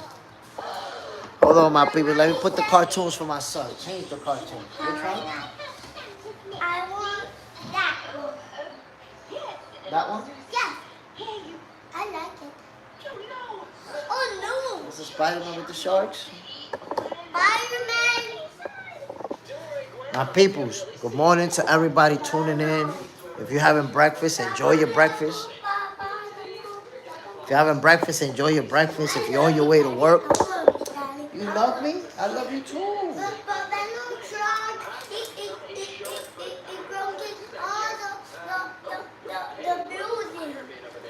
He's going in the building. My people, salute to everybody tuning in on this beautiful Thursday morning.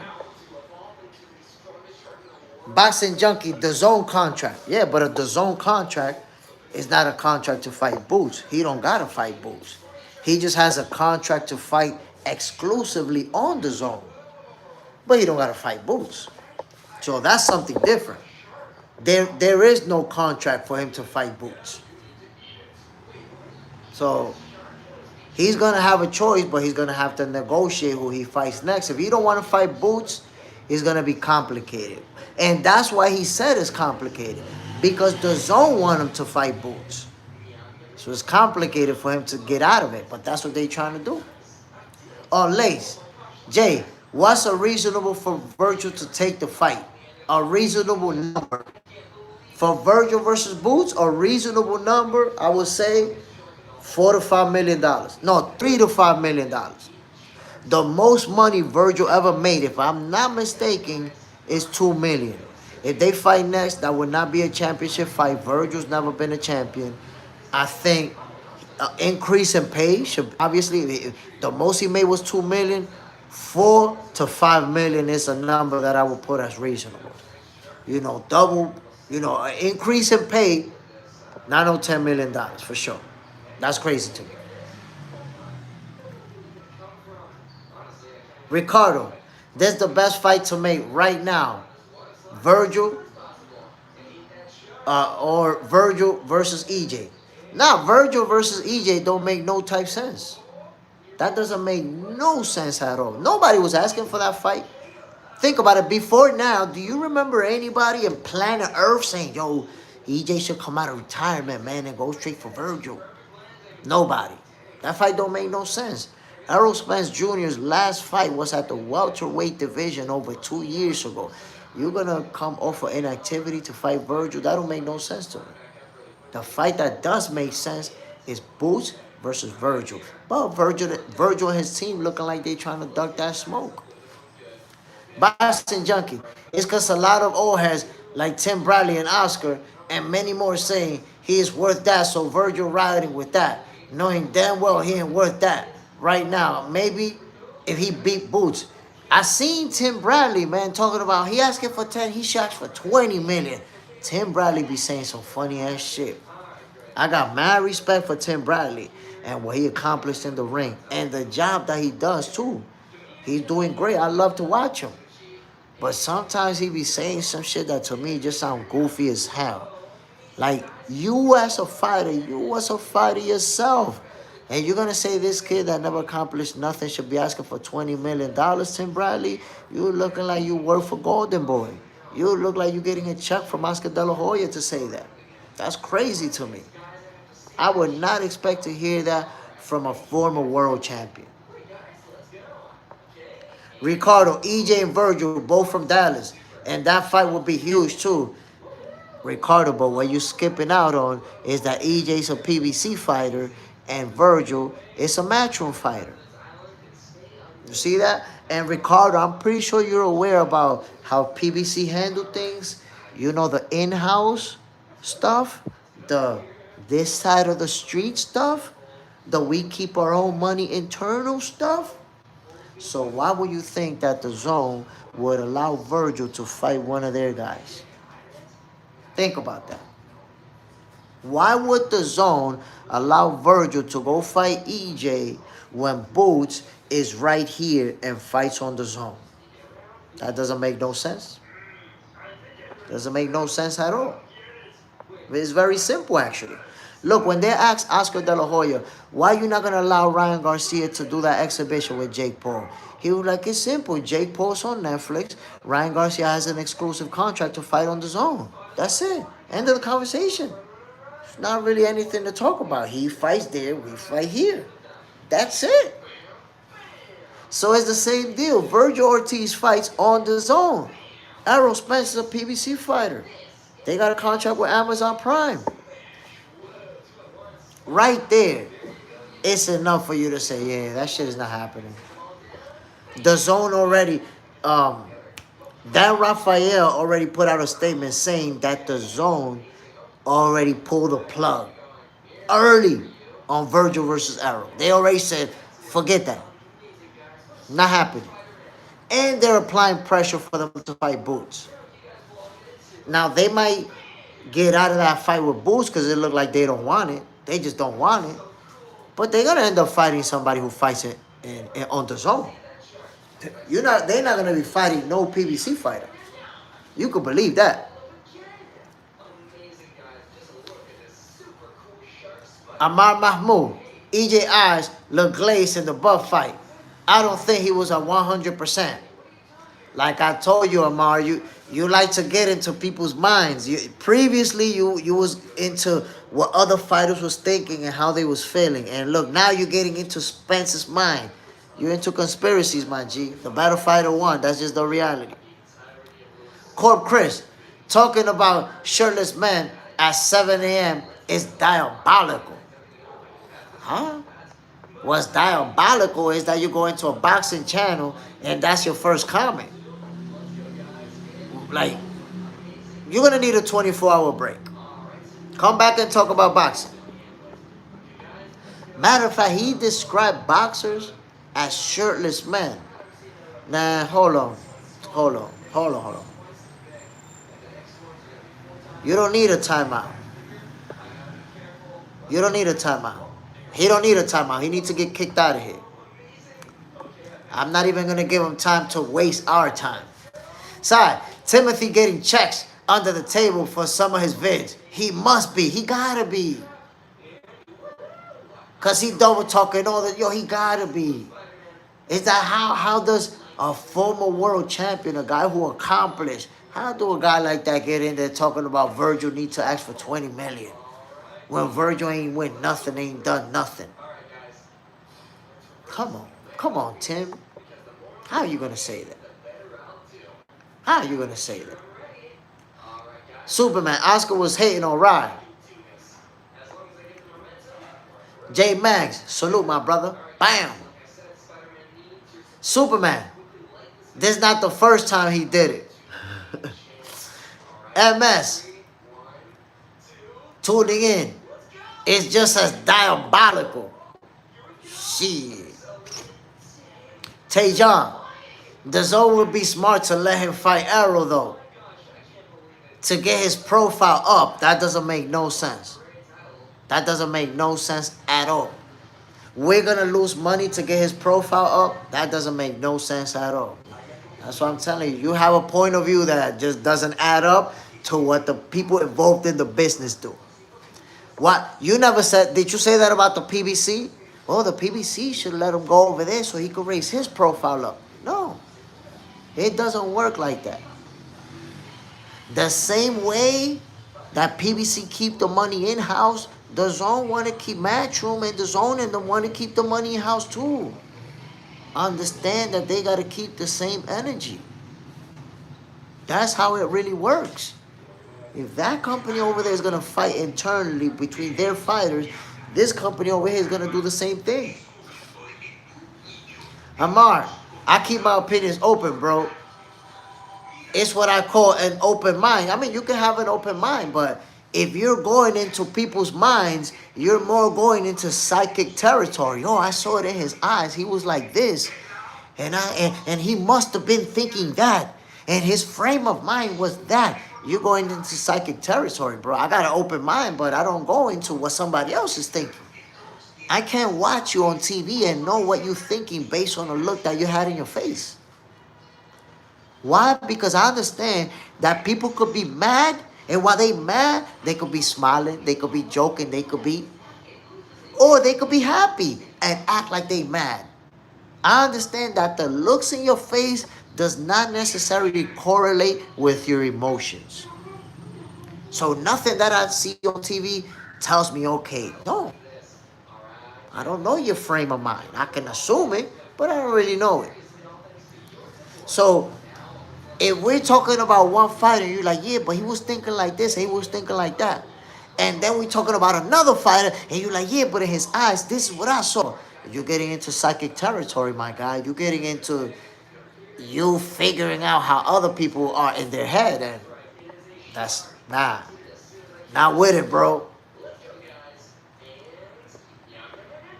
Karen Terrell, salute, my brother. Bam. Superman, never mind. Veggie, nasty. J Max, nice. On lace. Pack them up, Jay. Sometimes that's how you got to do it, man. You got to pack them up. Juan Ocasio pulled up late. Damn. Salute, Juan Ocasio. In the building. MAW. I got a question off topic, Jay. Any news on what Puello up to next? Honestly, I'm not sure what Puello's gonna do next. I think that he already is back in training, and they're probably gonna announce something for him soon. But honestly, I'm not sure. I do know that Carlos Adames is cooking something up. I see him in training camp. I see him talking to a few people. Carlos Adames is cooking something up. You know, he's in the 160 division, the WBC champion. So let's see what's next for him. But Alberto Puello, I'm not sure yet what's next. J Max pisses me off when people talk about a sport of boxing, shirtless man. Come on. Thanks for kicking that guy out here. That's people you gotta kick them out, because you know they showing up with goof ballery and they gonna say nothing but dumb stuff. Low IQ people. Side, yeah, I call it Terrence Crawford effect. Before the fighter is a monster and gonna destroy Bud. And after the guy's washed, wasn't 100% and compromised. That's what it is. Everybody who Terrence Crawford beat, after he beat him, they are nobody. Let me give you an example, a perfect example of that side. When people talk about Virgil, they be like, he beat Madrimov and he beat Mean Machine. Bro, they're great wins for Virgil. But then when you talk about Crawford, Crawford ain't beat nobody. Madrimov ain't nobody. Mean Machine ain't nobody. So for Virgil, they great wins. For Crawford, they nobodies. When Crawford beat him, he turned him into a nobody. That's crazy. Boxing Junkie, boy, you're looking for that rematch with Matias. But, you know, Matias got his own opponent lined up for next. So I don't know if it's wise for Puello to stay inactive and hoping for that rematch. I don't know. And honestly, I don't know if that's exactly what he's doing. We'll find out. I think we're going to find out soon. Unlaced. Fans becoming mind readers. We out here reading minds. Oh, well, you know, by the eyes, I think he was thinking this and I was thinking that. I can't read people's minds. I know what I know. I know what I saw. Like with Virgil and Boots, I can't read that Virgil was scared to death because he was like, you guys started it. We only retaliated. You know, he looked scared to me, but I don't know that he was scared. Now, the reason I felt like he was scared is because right after that, he went on and started calling a bunch of other names, and he might as well say, I want to fight everybody but Boots. No interest he was expressing in fighting Boots. So to me, that made it look like he's scared, like he ducking. But I can't look at somebody, and because of their eyes, I know what they thinking and how they feeling. Amar, I'm not just ignorant, bro. I ain't no sheep. What your eyes can't see, your mind is blind. MAW, Adames versus Bud or Jermell would be fire. I like both of those fights. I don't know if Terrence Crawford is going to fight Johnny Beck next. Because remember, there was that back and forth already between Bud and Johnny Beck.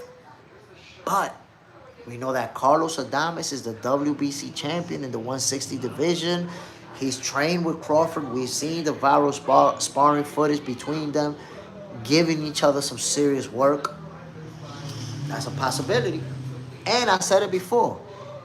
If Terrence Crawford fights Johnny Beck next, Carlos Adames is going to be the inevitable.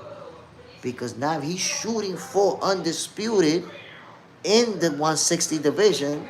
Carlos Adames is going to be in the way of that path. And then, of course, Jermell Charlo, you guys know that there's history there.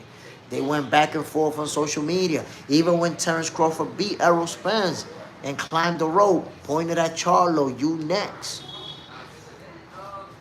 So, I like that fight too, Juan Ocasio. Jermell Charlo versus Carlos Adames. That's a fight. Tony T. Carlos may be getting ready to go to Omaha to get cookies. Look, man, I don't know what Carlos Adames is doing, but I see him preparing for something. And he told me privately, like, yo, we're gonna link up soon so I could talk to you about what's coming up. Come on now. West does it. Puello should rematch Russell. And that's a rematch that Gary Antoine Russell should want. Because this is his only loss of his career. So that fight makes sense. Makes sense. Boxing Junkie, West doesn't. That would be a good rematch as well. I think Puello has options. I like that fight. Gary Antoine Russell, Alberto Puello, the rematch. Because it was a very good fight the first time around. And obviously, Gary Antoine Russell is more experienced. He's a world champion. Got momentum on his side. I'd love to see that rematch. Ricardo Ortiz still outperformed Bud against Madrimov. That doesn't matter. That doesn't matter. When Bud beat Madrimov, you said Madrimov was a nobody. Now Virgil beat him, he is somebody. Now that's a good win. Now that's a good win for Virgil. That's what I don't understand. The same thing with Mean Machine. Oh, he a nobody. He a nobody. Virgil beat him. Yo, Virgil beat Mean Machine. How do you make a fighter a nobody when Crawford beat him, but now it's a good win for Virgil? What that tells you right there is too much hate for Crawford. Way too much. MAW, I don't expect Lara to be an easy fight for Johnny Beck. Lara might surprise a lot of people. I'm leaning to Johnny Beck, the beast, but Lara no slouch. I want to tell you this, my brother. It is Landis Lara has already proven me wrong like 3 times already. Because I keep saying, nah, he's too old. Nah, he's going to slow down the step. Nah, he's going to... And he just keeps winning. Right now, I do have Johnny Beck walking out of this fight as the winner. Again, let's see if he proves me wrong again. West Dustin, Virgil would say he's scared. His lack of action says he's scared. If he ain't, Oscar is. He looks scared to me, honestly. And his team looks scared to me. And Oscar looked like he know Bull's gonna whoop him, so he don't want to make that fight. Side, beating an undefeated fighter is more impressive. Let me tell you something. Crawford's win over Madrimov is more impressive than Virgil's. And I'm gonna prove it to you right now. Before Crawford fought Madrimov, none of y'all knew Madrimov. None of y'all knew him. If you try to tell me, oh, nah, I've been following Madrimov and I've been watching his fights in Europe, you will be lying your ass off. None of you knew Madrimov before that fight. And what we saw was little highlights of Madrimov.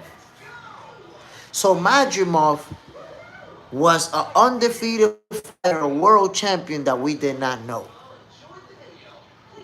Let that sizzle in your spirit. And Crawford fought him, beat him, right? Now, Virgil Ortiz prepared for Madrimov, who he had a full 12 rounds of footage to prepare for. I just watched his very last fight. Now I know the constant feints. Now I know all the little things that he does. I have a full 12 rounds to study. And Madrimov still went 12 rounds with Virgil. You see? Terence Crawford fought the unknown. The guy we don't know what style he brings and how he fights. Virgil Ortiz fought the guy that he watched Terence Crawford beat. You see the difference? If Virgil fought him first and then Crawford, it would have been the same thing. Virgil would have had a bit of a tougher time, but would have beat him anyways. And now Crawford got a full 12 rounds of footage on him and schools him when he faces him. Same deal. Superman, why we not getting Billy Lester? Nah, bro, we gonna get Billy versus a real good fighter. I can't remember the name, but he's gonna fight a real good fighter. Oh, no. Wait a minute. Who is it that's going to fight Hamza Shiraz next? Who's fighting Hamza Shiraz? I'm wilding now. Sorry, Ricardo Madrimov said himself, Bud punches harder than Virgil. He fought revered against Crawford to avoid getting badly hurt. That's the one thing that people don't see. Madrimov, he fought more defensively against Crawford than he did against Virgil. West Dustin, Crawford figured it out in the ring. Virgil figured it out in the gym. It's different. Crawford didn't have the same benefit of all that footage to fight Madrimo. Virgil did. Come on now. MAW and Billy versus Munguia. No, I think so. I think that's the fight we're getting. And Billy versus Munguia. I got M. Billy winning that fight by knockout, y'all. Billy's gonna knock him out. And Billy's that explosive that I see him knocking him out. Ricardo, it doesn't matter who hit harder. Virgil beat him more convincingly. Okay, so what does that even mean? Virgil's still ducking boots right now. If you feel that way, cool. Virgil's still ducking boots.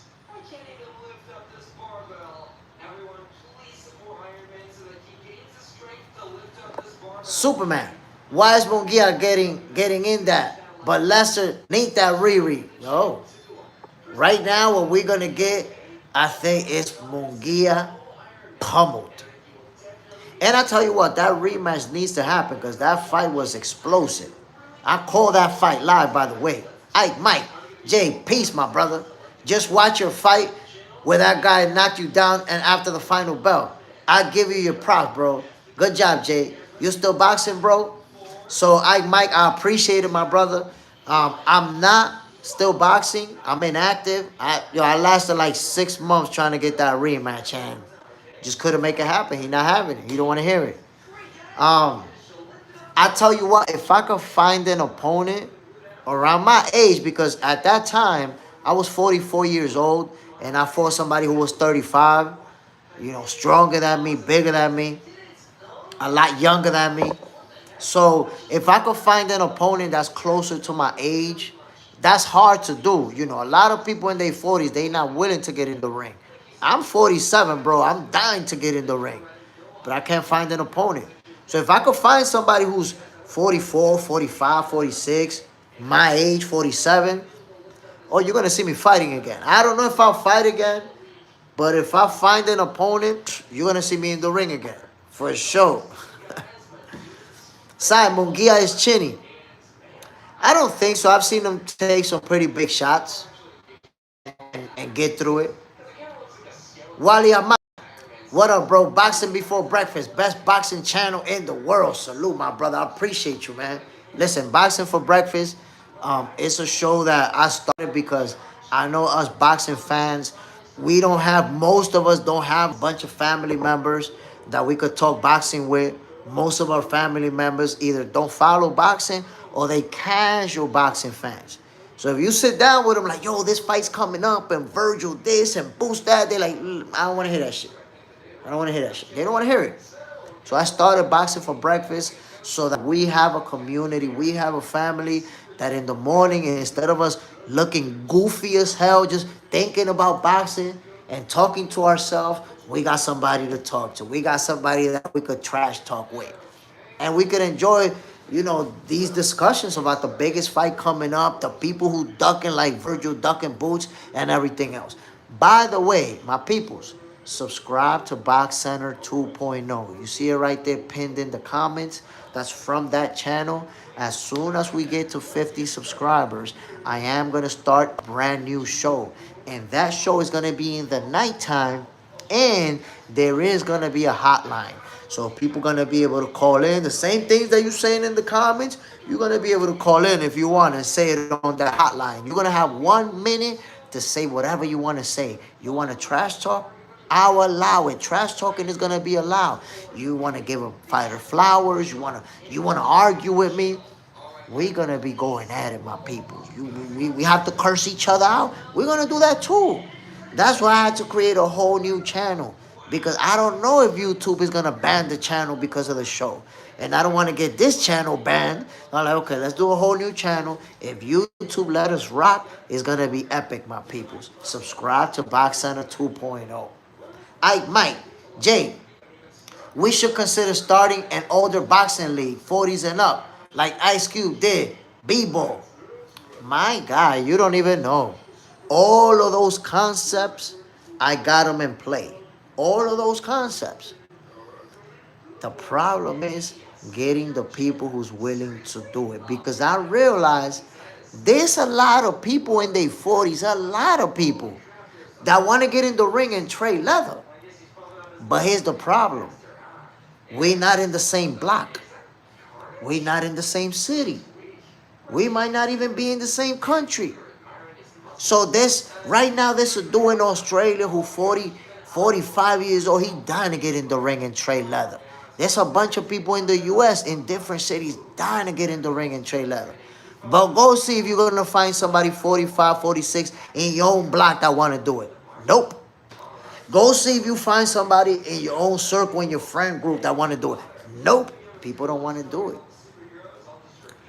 Because that's another thing. It's different to put on a pair of gloves with your boys and go in the backyard and go in the front of the building and box each other for a little bit. That's different than competing. So people get cold feet. When they hear about actually competing and there's going to be people there watching us and there's going to be cameras, they get cold feet, bro. My first fight was televised. My only fight, it was televised. Mike, I want to get in there myself, bro. I'm 53, and you could do it. But that's the thing, Mike. For us, for me and you, I'm 47. For us to box responsibly, we have to do it with people in our age group. To do it responsibly. If me and you step in the ring with a 25-year-old, we're goofballs. We're goofballs. We just out there trying to get beat up and say, look, I handle the beating. No. At 53, the youngest that you should fight, the youngest is 48. 5 years. Okay, you could give up 5 years. If he's 48, but maybe a little bit smaller than you, or maybe a little bit skinnier than you, let's do it. But we can't be fighting no 20-year-olds. So I'd love to put together a boxing league for people that's north of 40. But it's hard to get the people who's really down with it, who's really about to smoke. On Lace, Jay, any updates on the investors and your idea on the train? I got some cooking, but I can't share information on it yet. You know how it goes, man. Until you got a contract and everything is in place, working on it, though. Working on it. Mike, exactly. That's why I said 40 plus. Come on now. West does it. A Masters League. That's what I'm talking about. There's a lot of people within our age group or older who want to box, but they don't have the opponent to box. And I'm going to tell you something, my people. That's the reason why I ended up doing my pro debut with a 35-year-old when I was 44. I'm 44 years old. I'm not supposed to be making my debut against somebody 9 years younger than me. But if I want to fight, I had to do it because I couldn't find nobody my age that want to step in the ring. That's where it's at. So that's why when people ask me, oh, you're going to fight again? I say, if I can find an opponent that's around my age, I'll fight again. You're going to see me fighting. Eric Gomes, Virgil's last 3 fights have been tough opponent. That's the thing, Eric Gomes, that you decide what's tough opponent and what's not tough opponent. Boo's last 3 fights was also, his last fight you could say it wasn't, but right before that he had tough opponents too. You make them tough for Virgil and then make them nobodies for somebody else. Madrimov is a tough opponent. When Crawford beat him, you say he was a nobody. Mean Machine was a tough opponent. When Crawford beat him, you say he was a nobody. That's the problem, Eric Gomes. You turn people into nobodies when Crawford beat them, and you turn them into tough opponents when Virgil beat them. They change right away when it's somebody else that beat them. The Hydro Grind, Eubank versus Ben this weekend. Who you got? I said it before, man. I made a emotional pick when I picked Conor Ben the first time around because he was moving up, the smaller guy, the underdog. And now it's like I want to make a smart pick. But I have a hard time making a prediction, man, because Conor Ben is now more acclimated to that weight, feeling more comfortable. But then Chris Eubank Jr. got Bo Mack in his corner training him. So it's tough, man. I haven't been able to make a prediction on that one. And I love both fighters. Love Chris Eubank Jr., love Conor Ben. Wally Ahmad. Hey, Jay, I got a bad feeling Devin Haney is not back all the way mentally. I just saw his last fight, and he really never went for the kill. But you know what, Wally? I think for that last fight, the main plan was to absorb as least damage as possible. I think that was the objective. Because remember, coming off of the Ryan Garcia fight, he took a nasty beating. Yes, the results were overturned. He no longer has a loss on his record. It's a no contest. But he got pummeled out there. Bad. Took a lot of big shots to the head. Remember how he walked off the ring that night? Face looking like a Ninja Turtle. So I think they didn't want to have back-to-back fights where Devin was going to take big shots and take punishment. Because that can affect you too. Taking shots like that in multiple fights consecutively, that could lead to you being punch drunk and shit. So my perspective watching that fight is that they went in planning on fighting just like that, staying away from any type of punishment and making it a easy, even though boring, but an easy night. Not the most entertaining to watch, but he didn't take no damage. He didn't take no punishment. Superman, you should have some can to build you that age going pro. Listen. It was a funny situation because that same night, there was some kids that was also turning pro. There were like 6 kids that was turning pro. And they was all young. You know, I'm talking about 19, 22, 23. They was all young. I'm the only guy that's turning pro that night that is my age. And these are like elite. Some of these kids are elite level, like nice. They're going to go on to have good professional careers. One of the kids that turned pro that night, right now he's 8-0. I used to spar with him all the time in training camp. And, yo, they all got tomato cans. I think they all won by early stoppages. I remember I saw one of them fighting, and his opponent was like this. And I'm like, oh my goodness, that guy looked like he never been in the ring. So that shit was crazy. My opponent that I got was tougher than the opponents that these young kids faced. Young kids, elite, and they got cans. But that's how it happens. And look, let me tell you something. It's not that my opponent was extremely talented. I think skills-wise, I would say I'm a little bit ahead of my opponent. But just that night, I couldn't show it because he was bigger than me. He was stronger than me. And those first 2 rounds, it took time for me to adjust to his reach advantage. He was one of these people that got the long arms. You know the people that be standing up and the tip of their fingers almost touching their knees? He was one of those type of people, real long arms. So those first 2 rounds, I struggled with adjusting to that reach advantage he had on me. Then the 3rd round, so I started putting hands on him. That's when I dropped him.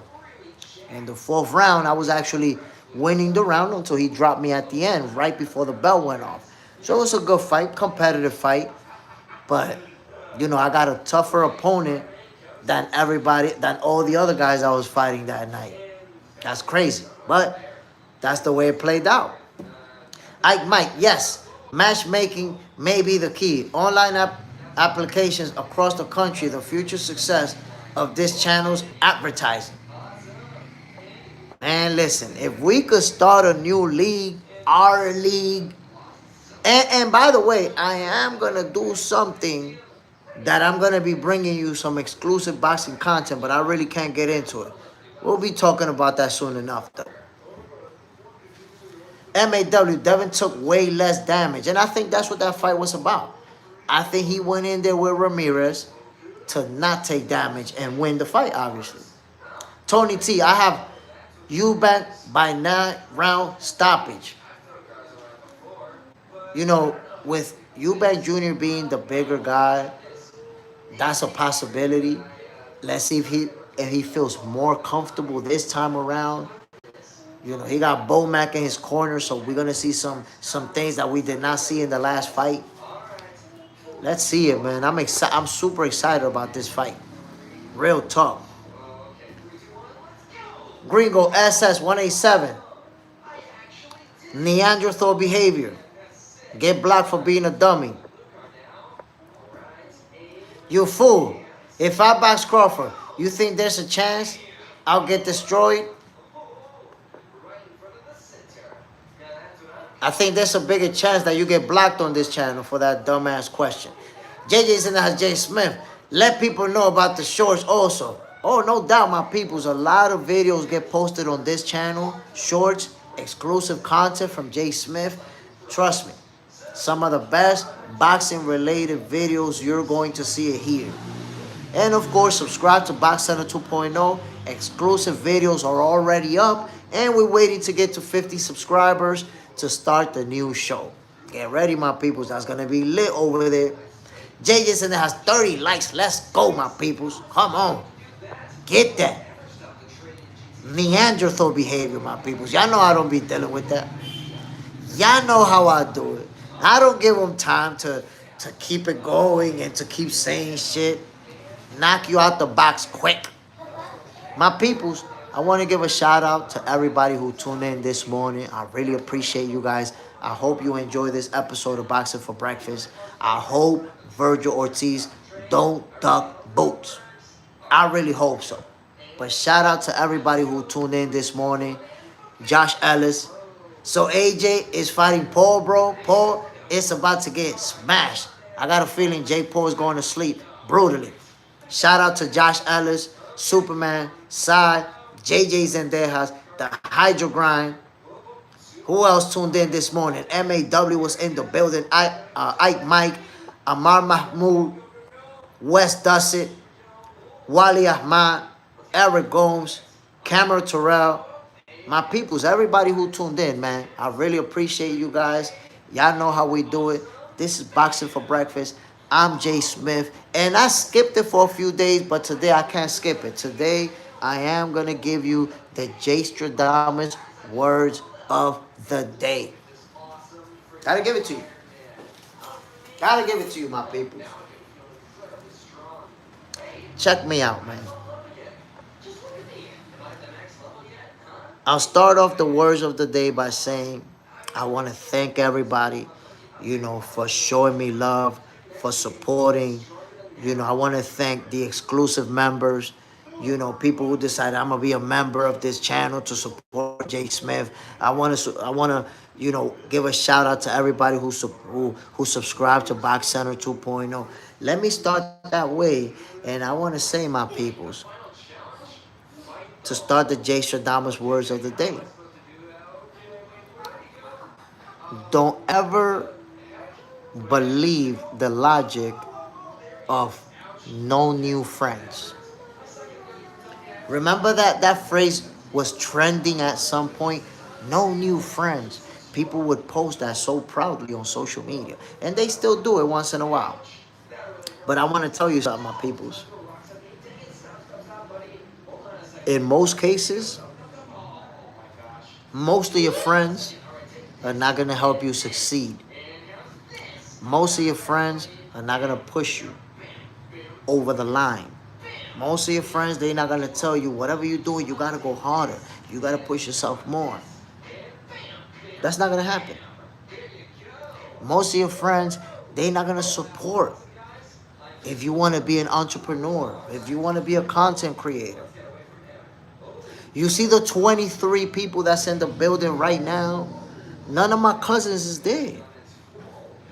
None of my uncles, my aunts, my childhood friends, they not there. They not right there watching this. It's you guys. So And I heard Wallow saying that strangers will help you and support you more than people you've known your whole life, my peoples. So the dumbest point of view that you can have, the most ignorant point of view that you can have is no new friends. We don't need new friends. And you don't even know that old friend been hating on you. That old friend smashed your shorty and you didn't even know about it. That old friend, don't you see, my peoples, that usually when they get backdoored, it's by an old friend. When they get backstabbed, it's by an old friend. Why? Because you got caught slipping. You got caught slipping. So the best thing that you can do is meet new people. Meet people that do something different than you do. You don't need to just have friends do what you do. If you're a mechanic, you don't need to just meet other mechanics and be friends with other mechanics so y'all always talking about cars. If you're a mechanic, you would benefit to having a friend who's a school teacher.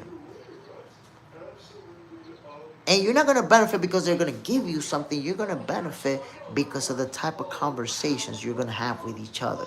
They're going to feed your brain and you're going to feed theirs. Whatever you do, when you meet people that do something else and they're good at that something else, they can enrich your brain and get it going. Get you going. Because I need you to understand, my people. Everybody in planet Earth has a talent where they're better than almost everybody around them. That accounts for you guys. Whether you're stronger than everybody else around you, whether you have hand-eye coordination better than everybody around you, whether you solve math problems faster than everybody around you, something. There is something, my people. We all have a talent that's above average and better than everybody around us. You just got to figure out what that is. You got to figure out what is your talent and how can I maximize it. But at the end of the day, you need to understand that the more people you meet, the better off you are, not because of something that they can give you, but because what you can learn up here. So don't be afraid to meet new people. Don't be afraid to reach out to people and ask questions. Because at the end of the day, the more you know, remember that saying, knowledge is power? That is a fact. Knowledge is power. So to end these words of the day, my peoples, forget about all that no new friends. You need friends. You need new friends. You need people that are doing good things in life, that are doing different things than what you're doing. And that's going to enrich you as a person. There you have it, my peoples. This is Boxing for Breakfast. I hope you guys enjoy this episode. I'm Jay Smith. I'm getting the hell out of here. Tonight, I will be going live at around 7, 8 p.m. Eastern time so we could talk boxing for a little bit. See you guys. By the way, tomorrow, Boxing for Breakfast kicks off at 6:30 a.m. Eastern time. And don't forget to subscribe to Box Center 2.0, my people. We're getting close to 50 subscribers. When we get to 50 subscribers, the new show is going to kick off. You don't want to miss it. You do not want to miss the new show, my people. Ya ustedes saben, mi gente, yo me voy de aquí. You already know I'm out of here. One love to everybody. Bam, Cameron Tyrell. Salute, my brother. Appreciate it. I'm out.